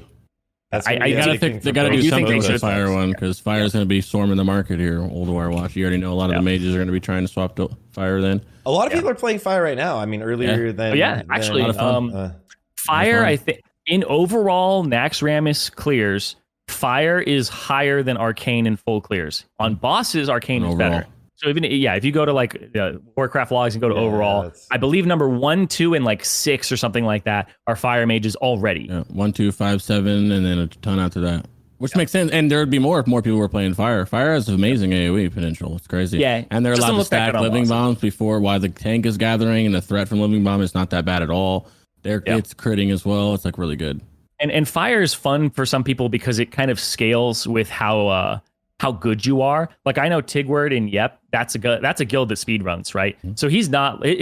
Those trash packs are not staying alive for a long time, and he's getting living bombs off because he's using them on like the thing that he knows. He's also a GM. The thing he knows is going to die like 5th, right? Yeah. So you like throw it on things that you know will live, because living bomb doesn't go off if the target dies. You get 12 seconds to get it off, so you typically go on like the ones that you know are going to last the whole time while you're pulling too, which is the best part about it. Tig was actually talking to me. Yes, he's the one who pointed out to me the thing we talked about yesterday, Zirene. And and so he was going for some of the 100s with it. So that was he was going for him. Oh, we didn't talk about this, which part of the classic news. I forgot about it, but that did they fix it? The meta gem swapping. You guys saw that, right? Yes. Did they fix it, or is it not fixed yet? They fixed meta gem swapping for healing. So like you didn't actually even need to meta gem swap. Let me just like I have something in my For Discord. casters, period. What do you mean just for healers? No, sorry, for mana. They fixed it for mana. And let me Wow, see that's if I can stupid. grab this. I mean, I'm a warlock, so I don't care. But ultimately, it was kind of cool. I mean, yeah, it was a lot of mana though. You see the regen those mages were getting from that? It was pretty crazy. In my opinion, if they are trying to combat degenerate behavior, they should just lock your gems in combat. Yeah. Mm-hmm. Like, they should just lock your gems in combat. I know that, like, one of the things too is that they had to address this in a very specific way. There was a bug where if you had the 2% mana gem on meta gem, I'm showing it right now, yeah. Yeah, you would just flip between it and go back and forth, and it would give you mana over and over and over again. So you would just get it. And you could just have a mailbox next to you with a weak aura. And that's what I'm showing right now is it'll just keep swapping your gems that activates like like swap one gem, say in your wand or something, and it'll activate and reactivate the meta. And it literally just within combat just permanently would give you full mana no matter what.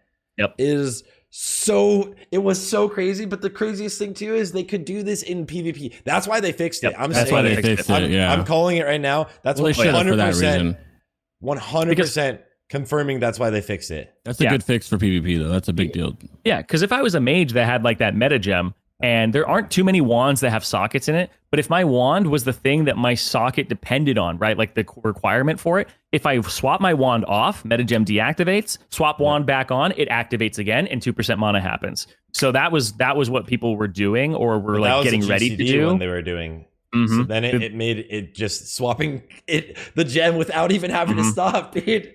Yeah. Oh my god. And there's precedence for this too. I think there was a time back in the day where a gem fiasco had happened in Arena. I don't remember exactly when. I think Healing Stat was talking to me about it. Yeah. We were talking about it before the tournament. Remember he said that like they had to literally actively say you couldn't swap gems, because I was asking about the meta gem swapping, and they said because in arenas people would fully swap to like full crit gems or something to evocate or full like one macro, all intellect gems, evocate, and then swap all of their gems back. And it was happening in tournaments. They had to like actively change that, like say you can't do it in tournaments. Not like that they went into the code and had the devs go and fix it. They like literally running the tournaments said you can't. Just a little bit of gem weaving. As someone says, the mailbox weaving. Lich King is the Wrath of the Weave King. Dude, everything is a weave. Everything's a weave. Dude, it was so funny when this came out. Somebody was like petitioned to call it headbanging because I don't want it to be weaving. So we're just like swapping gems into your head is headbanging for the meta gem. I was like, oh, I like that. That's kind of cool. I like that. That was sick. Yeah. It literally. I wish I could give credit to him and remember who it was, but I apologize.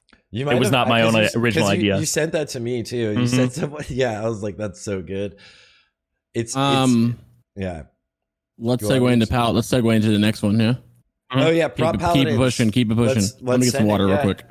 So what do you think are the strengths and weaknesses of Prot Paladin? Especially, I think Prot Paladin has a huge rework from TBC, where they were like the meta, really, but like the most boring of meta tanks, right? So like played 4 of them. Like, I know. Oh, it was one of the things that Prot Paladins back in TBC, you had to have this balance of staying alive and tanking a bunch of trash and being able to tank that trash. So getting spell power and making sure that you had aggro was a big deal. In Sunwell Plateau, one of my biggest gripes with it was the gear difference between, like, if you look at the difference in spell power from Sunwell Plateau and Biss and your Biss in Black Temple, the spell power difference is very, very low. I don't even think it's like upwards of 100 tops. Really? Yeah, it was very low. The gear gained, like your chest has like 44 spell power, both your tier chest and the one from Sunwell, but it just gained more dodge. Like they added more full mitigation or full avoidance stats to the gear. So you were at a point where like warriors are constantly trying, like ripping off you. It became like a game of taunts and stuff. It was really bad in Sunwell Plateau. Constantly struggling, needing misdirects. Made it more fun though, right? Yeah. It definitely was like the worst that Threat had ever been, where their gear had outscaled mine heavily. because it just gained avoidance. It didn't gain any more offensive properties. So I'm like gemming spell power for trash, using like PvP neck and stuff. In Wrath of the Lich King, Paladins are no longer like the premier AoE tank compared to warriors, or even just like the constant swipe spam of a druid, where druids can fill every GCD with an AoE ability. Yeah. Paladins became more of like, they can do small packs. They're kind of like what druid was, or what warrior was in TBC, where you can hit 3 targets and that's your like prime number. Seal of Command is now a cleave that hits 2 additional targets, and it procs off every hit of your hammer, which bounces 3 to 4 times. So if you have 4 mobs, it's just going to hit 1, Seal of Command everything, hit another, Seal of Command those, hit another, Seal of Command, hit another, Seal of Command. Yeah, so it ends up being a lot of your AoE threat, and you really like anywhere from 2 to 4 targets a lot as a Paladin. When it goes over that, you're leaning a little bit on like Holy Wrath and Consecrate, which takes time to tick, and maybe bombs. So it's not like the Shockwave, Thunderclap that you have as a warrior, the uncapped targets for swipe. Yeah. It feels sometimes like, I think Warlocks feel this the most when they have a Paladin. They're sometimes like, okay, there's something hitting me when I'm using meta. Like, do you feel like Paladins I feel like have less? Sorry. Do you feel like Paladins then have less snap AoE threat than a warrior now? Oh yeah. I think so. Oh yeah, much more. I would say much more from my perspective as a warlock. As the most like threat heavy DPS, I feel like demos are. I feel like Paladins have a little bit less snap. Nothing too crazy though, and they always end up getting it back. It feels like. Mm-hmm.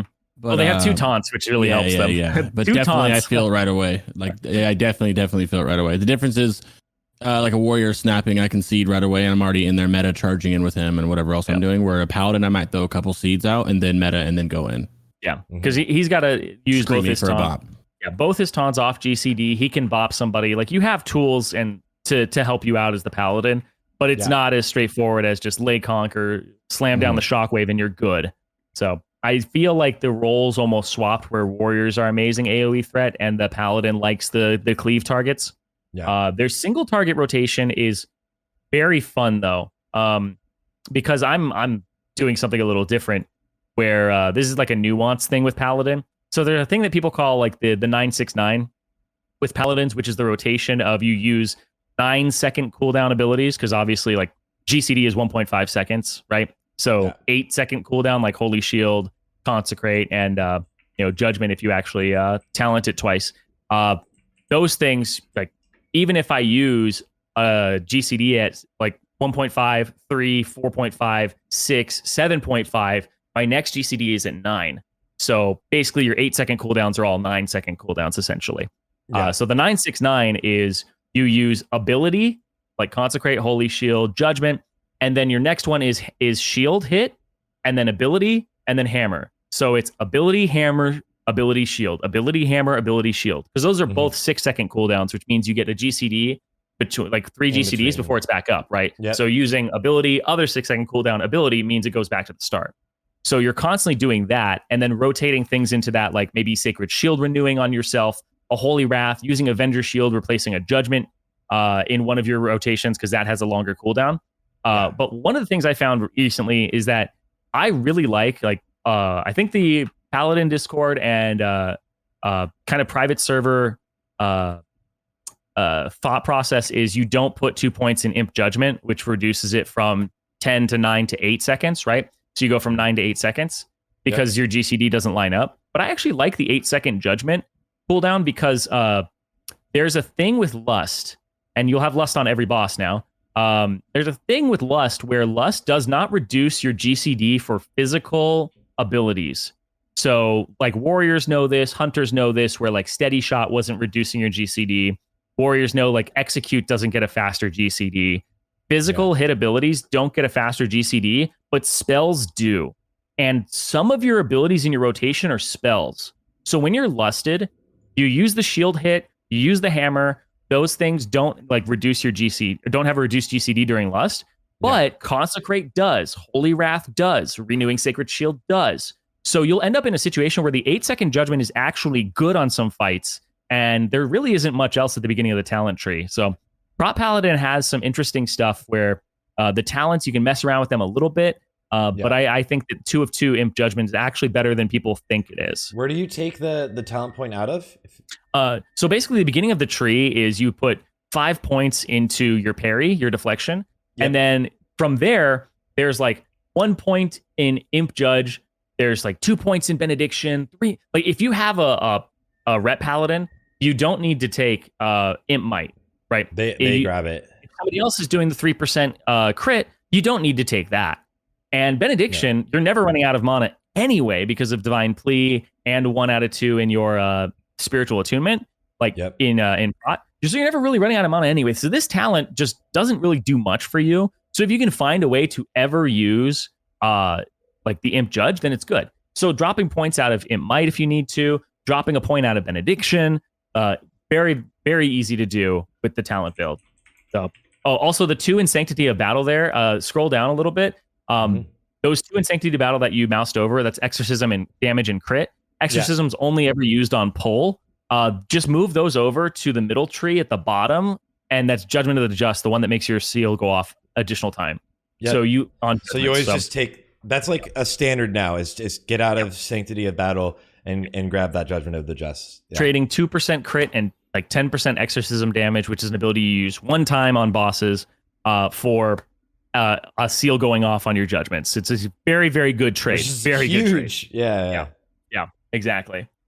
So it's and then for glyphs, do you use these glyphs I'm seeing in the background, or are you using here? Let me go to my opinion on glyphs is okay. My glyph, I'm going to rotate 1 glyph out every phase. My glyphs right now are Divine Plea for 3% less damage taken, Hammer, which makes it so that your Hammer of the Righteous bounces 1 additional time, so it goes to 4 times instead of 3. And then my other one is Holy Wrath, which reduces the cooldown of Holy Wrath by 15 seconds. It's kind of like Morbidity, going from a 30 to a 15-second cooldown. So Hammer of the Righteous is purely a trash thing, and Holy Wrath is purely a thing for undead. So next phase in Naxxramas, exactly. Next phase in Ulduar, I'm going to remove that, and I'm going to put on the glyph of Vengeance, which gives you 10 expertise when your Seal of Vengeance is on, because it's your boss tanking seal. Right. So I would have that, Hammer, and Divine Plea, which Divine Plea will never be rotated out. Then because obviously there's no undead, so you don't need Holy Wrath. Then when you rotate to Trial of the Crusader, that's when you remove Hammer, because Hammer bounces to an additional target. And if there's no trash, you don't need that. And that one I would change out for the one that gives you 8% chance to hit your taunts, because taunts will be more important on boss swaps and things like that. You do have 2 taunts, but it's probably going to be better than that. You might take Imp Judge, you might take something else, but that's kind of what I'm doing, is I just want the higher percentage chance to land my taunts. Yeah. So are you changing glyphs frequently in raid? No, but these are, I'm going to change 1 each phase, basically. Yeah. So I don't think it's like a one size fits all with the glyphs. It's going to be very situational. Yeah. So for now though, it's like set in stone what you're using in the phase. I mean, everything some being people undead is like some people like Vengeance more than Holy Wrath. Holy Wrath is one that doesn't really get talked about too much. Some people are messing around with the idea of Glyph of Salvation, because Glyph of Salvation, it's a weird one, but if you use salve on yourself, it gives you 20% damage reduction for the duration of the salve. So you'll cut your threat, but if you have enough of a threat lead, it's another defensive that you normally don't have. It's a big one too, a big defensive. So, it's a but decent, like not necessary this phase, right? It's not necessary this phase. So that's the one that like I have my eye on for the future. Is if that one ends up being single target threat's not going to be an issue in the future either. I don't think. Yeah, so. Exactly. At all, in the slightest. So that's the one. That's like the sleeper one where maybe on bosses and like TOC, maybe that's the one I go with instead of the taunt one, because you have 2 taunts as a paladin and one's an 8-second cooldown. So one, you use one, it resists. You're just like, damn, that's like a 7% chance to happen or a 6% chance to happen. All right, I'll throw my other one off. You're like a 6% of a 6%. Did they both resist back to back? Well, 8 seconds until your next one. And I'm pretty sure most boss abilities, where if you wanted to taunt off somebody, there's probably more than 8 seconds before the next one. Yeah, exactly.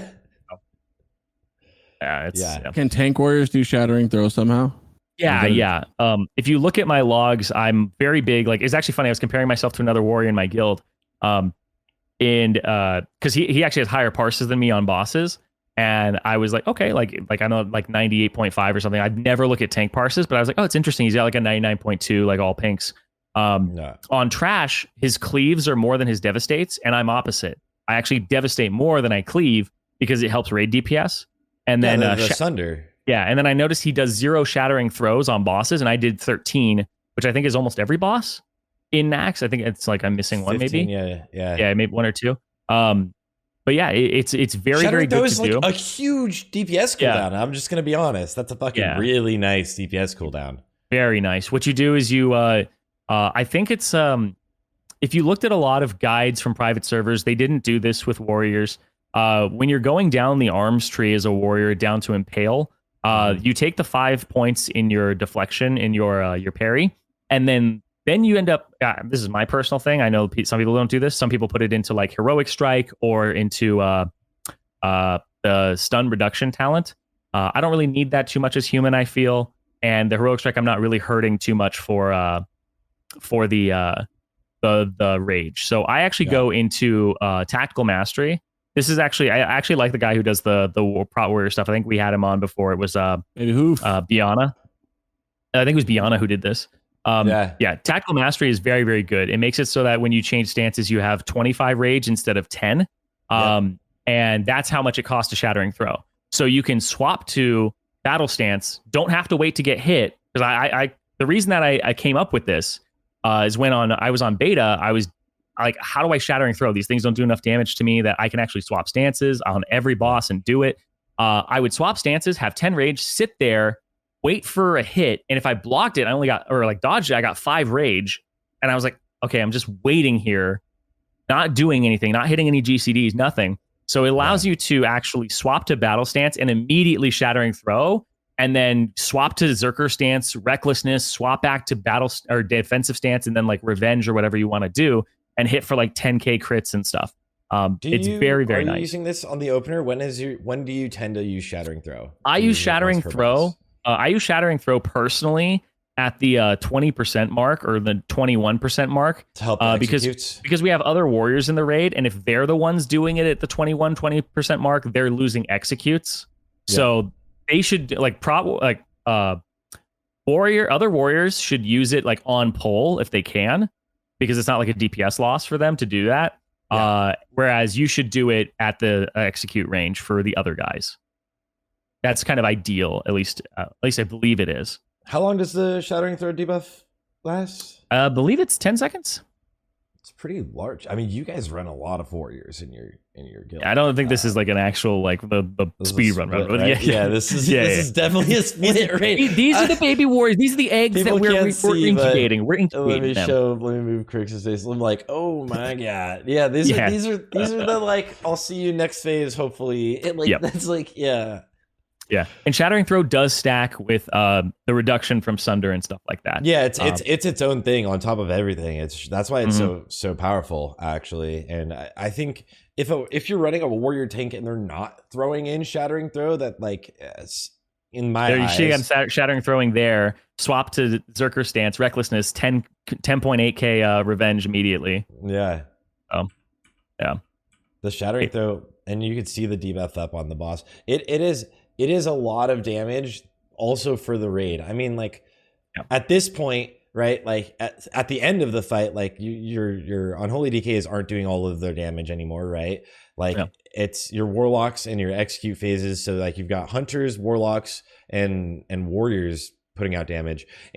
People can meme how much warriors are putting out damage at this phase, but it doesn't helps really frost matter. DKs too. It helps, the frost too. Yeah, exactly. And realistically, still melees a lot of your damage as Unholy. So like, it's a lot of damage. I mean, it's a big CD. Oh yeah. Shattering Throw stack with other Shattering Throws, or does it just refresh it? It does not stack with them, but the buffs will both be present at the same time. So yeah, if you Shattering Throw and 5 seconds into it, I Shattering Throw, they'll both appear on the boss, but to my knowledge, they don't reduce. In my experience, they don't reduce even more armor. So, so if you see a warrior not shattering, he's throwing. You got to call your Shattering Throw, basically. Yeah. Yeah. Like that should be coordinated. That's something that I don't think I've seen coordinate. I probably not enough warriors to really coordinate it. People are. Like You just can have waiting there. 100%. There's gonna be like a week for 100% uptime of Shattering Throw in ICC. Yeah. But this is like one of those situations too, where like challenging shout stuff is like coming in late or whatever, and I may not have shockwave available. So challenging shout after a boss, like I can challenging shout packs before a Nubercon, and then afterwards I can challenging shout again. It's just a very, very strong cooldown that is a short cooldown, 3 minutes, but you get it back really, really frequently with how often you're killing bosses in Nax. Like you basically have it. You have it in between every boss. Like at least, well, literally once. 3 minutes between bosses would be insanity. And my thought too is if it's a pack before a boss and you have challenging shout up, just use it. No matter what, you're gonna get it back, right? You're not gonna use it on the boss typically, and you are gonna get it back. So, yeah. Although, have you ever used it? Well, I mean, you would challenging shout this before Fairlane, anyways, right? If we were doing a Gigapole or something, we wouldn't like use challenging shout, right? You would just charge shockwave and then it's all stunned and dead. All it's all stunned. It's all hopefully dead. Or just from an outsider's perspective. perspective. Yeah, arcane bomb. No. Arcane bomb. Yeah. I was curious, unless I'm the only one who doesn't know anything about this tanking. Shattering Throw reduces the armor by 20%. Is that Yes, it does. That's what it's a big deal of? Okay. Yeah. Yes, So which it's is a 10 DPS seconds. Why is it CD. that big of a? Okay. It's a DPS CD, and it stacks on top of all of the other. You do armor like when you debuffs. lust, It's pop its all your own armor cooldowns and debuff. lust, and then you would shattering during lust. Boom. Right. Yeah, so it helps all of the damage of the whole raid. That's what it is. It's not and like it's scary for you because it's a cast, melee, and right? you get hit during cast, right? So like you can't dodge or parry during it's a cast? doing it, right? Yeah. And you're in battle stance, so you're taking more damage. But like, Oh, you have to stance into it. Oh, I see. So you're stancing into it to use it. That's dope. You stance a lot. So you do stance a lot as warriors still? I only Just stance I think. to use Shattering Throw, Retaliation, and Recklessness. I use Recklessness as much as I can now because it's like it's just an ability that it makes you take extra damage, but as soon as you get those 3 hits off, you don't take extra damage.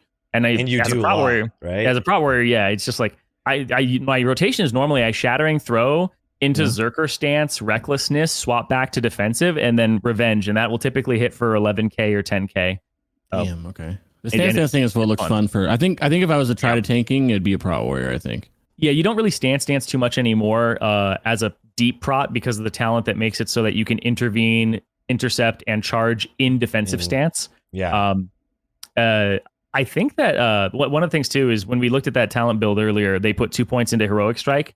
I actually put those 2 points in Imp Charge because you can charge in defensive stance now. So it's rage that goes into your defensive stance. And I think your openers, when like you're going between packs and charging, having as much rage as possible is just the thing that I really like. So I know maybe over the course of like a fight, Imp Charge obviously is going to get you less rage than Imp Heroic Strike after 10 Heroic Strikes or whatever, or even like 5 or something.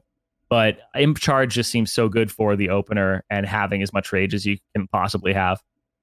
Yeah, you want to get that snap threat, right? You want to get it right away, yeah. Exactly. Heroic Throw is a very good ability too for that. It says there's talks that it's not as big as people think, and almost not worth taking for the warrior. Those Tetsu's take. It seems like it's just 20% damage onto 20% reduction to armor, which is 20% damage from everybody for 10 seconds during all your cooldowns. If it was 20% damage, that would be huge. insane. But well, it's 20% reduced armor. So does that mean your melee you're doing 20% more damage, or is that how that works with melee? It's not like, really not the exact one for one, but like more armor reduction is always very, very large, right? As armor pen and armor reduction always kind of like scales and gets really, really powerful. I'd be interested to see like the numbers on it. I'm sure the Warrior Discord has gone really nuts on it, but like for one, right now we're running very few physical DPS that that are purely physical generally. And that will scale up more Hunters, DKs, later. rogues. Yeah. Well, I mean, you kind of got hunters are pumping, rogues are pumping, DKs are pumping. Hunters have most of their damage is magic, man. Oh, is it? I didn't know that. Oh, because of the trap fire damage, all the explosives. Yeah, true. Yeah. So there is. I still think. I think it's like it's for. I mean, if you're ever running a Prot warrior, I don't see if a world where it's not worth it to Shattering Throw. It just seems as a Prot warrior, powerful. As a Prot warrior, I definitely want to do it during execute phase. As a DPS warrior, I think Tetsu is. I would trust the napkin math a little bit and say he's most likely correct at this point, but it scales with more armor penetration because armor pen is more valuable the more of it you have. Yep. And it also is better the more physical damage dealers you have, which means it'll gain value as the game goes on. So we'll see what happens because Prot warriors are supposed to lose value as time goes on because you'll have more warriors to apply the sunders anyway. And they'll, other tanks seem to do better on private servers than warriors do on bosses past like Old War, etc. So Prot warrior is supposed to lose value, but Shattering Throw itself does gain value over time. Tetsu's biggest pushback was it's a cast which resets your swing timer. So if you are a Fury warrior, you hit, swap stances, start Shattering Throw, you are for the cast of Shattering Throw, plus your swing timer starting over, not doing any damage. So and also it's going to take all of your rage too because you have 25 from swapping and then you use the 25 on it. So you go down to 0 rage basically, and you reset your swing timer. So if you're a arms warrior, you might be in battle stance already. So when you do it, so it's not as big of a loss for them. So I think arms warriors and Prot warriors will be the ones who Shattering Throw during the execute phase when warriors are stacked. Otherwise, if you can Shattering Throw on pull, that's good. If you're Shattering Throw on pull guy who has a Fury warrior, that's actually pretty good. There we go. All right, nice.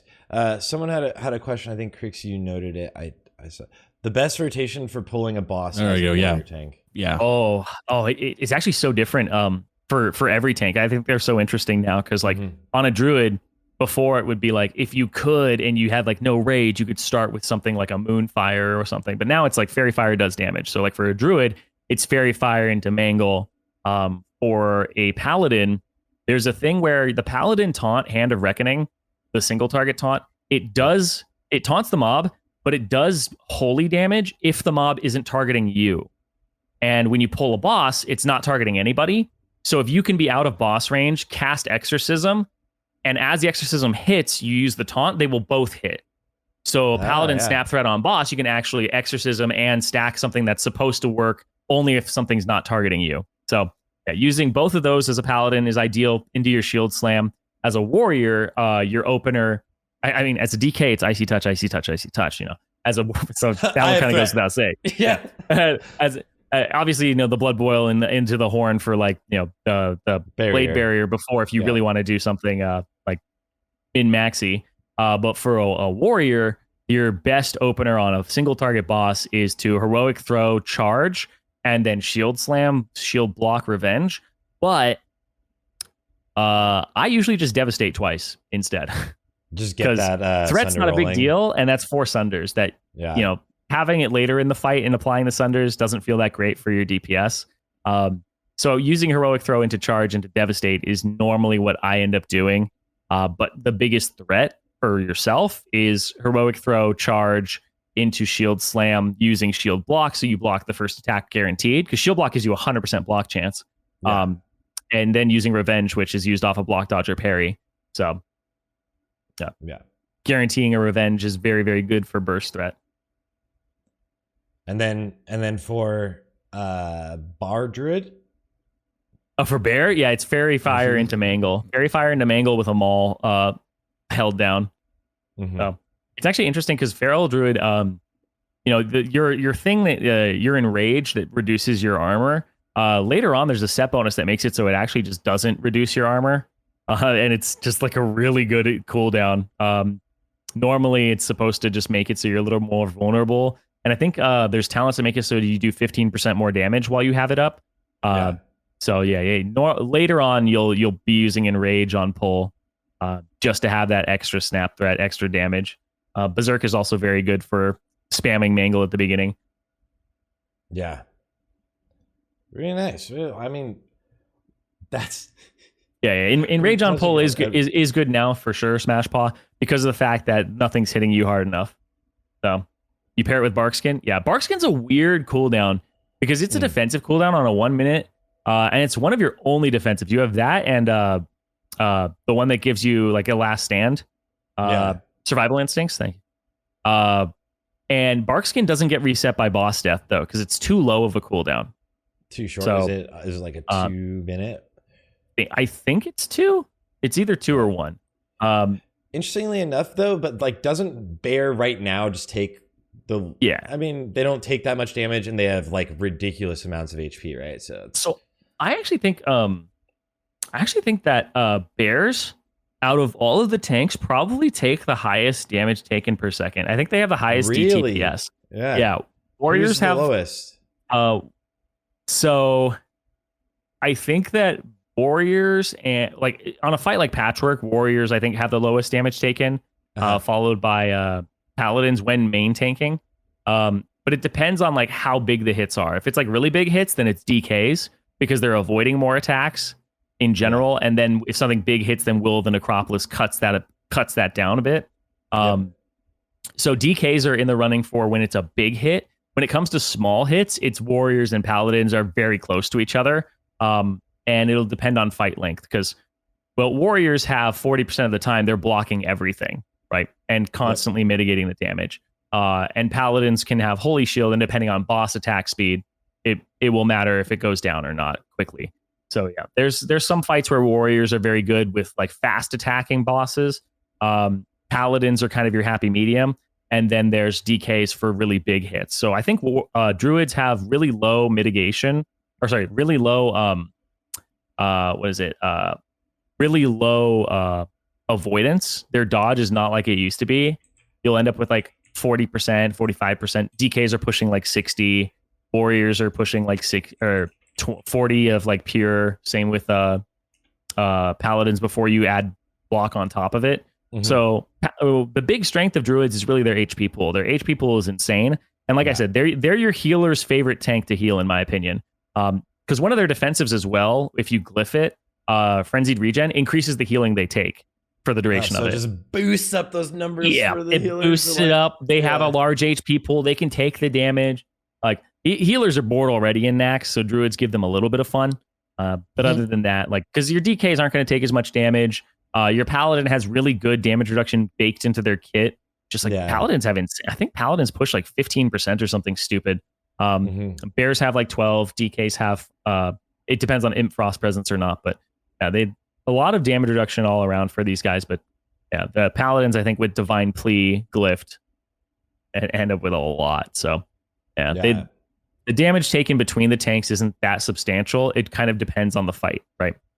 Blood for big hits, Warrior Paladin for fast hits, and then Druid just like if your healers want to have a good time. Yeah. All right. Well, that is phenomenal. I want to kind of wrap things up here. Is there anything we missed on tanks? Anything you want to touch on before we wrap things up? This is an amazing tank dive, and I gotta say, dude, thank you for being here. And shout out to our boy Ruggs who had to leave a little bit early, but this was phenomenal, touching on every class and how it's looking right now. Yeah. I just want to say that we're obviously back to doing weekly episodes. Next week will be the healer deep dive episode with Jordy and a couple healers from different specs. Like Holy Paladin in here. We'll get the same thing we just did, but healers. Yep. And it'll be on my channel, and we're just gonna go back and forth, and we always have there's always something to make episodes about. So even if we just turn it on for an hour and kick it with whoever wants to hang out and talk some shit, you know what I mean? But I appreciate you all coming. I appreciate you guys always listening. Yeah. We're trying to mesh it. We're both watching a lot of other podcasts and looking at how we can make ours better. So please leave in the comments how you can make anything better. Constructive feedback is great. Constructive feedback, whatever that word Construction is. Feedback. We're not building enough. If you're just a hater, we love you too. Don't worry. We want to do like almost like either a mix of like a phase 1 catch up into like a phase 2 prep for each. We wouldn't do each spec episode, but something like that would be kind of fun to do too. Yeah. And like one of the things I want to say like before this is over is just I've said for a while now that I think that your main tank is Paladin or Warrior and your off tank is Frost DK or Feral. It does look like speedruns are pushing towards Paladin Feral or Prot Warrior Feral.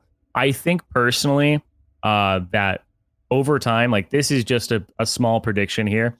I think not enough people experimented with Warrior. And when it came to like the race for first, people were mostly using Paladins because they knew it was good. You don't want to be the person who rolls Warrior for your guild and you're the main tank. And then it turns out that Warrior just isn't the tank for Nax.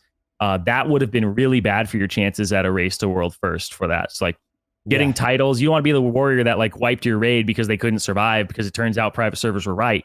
And you guys just don't just don't place, right? You're just like shit. Like that's a bad look. So I know some tanks who are in speedrun guilds are actually rolling a warrior right now and gearing it for later on in the phase, because experimenting with it, I think, is something people kind of have to do and get their hands on it and compare it to the Paladin directly.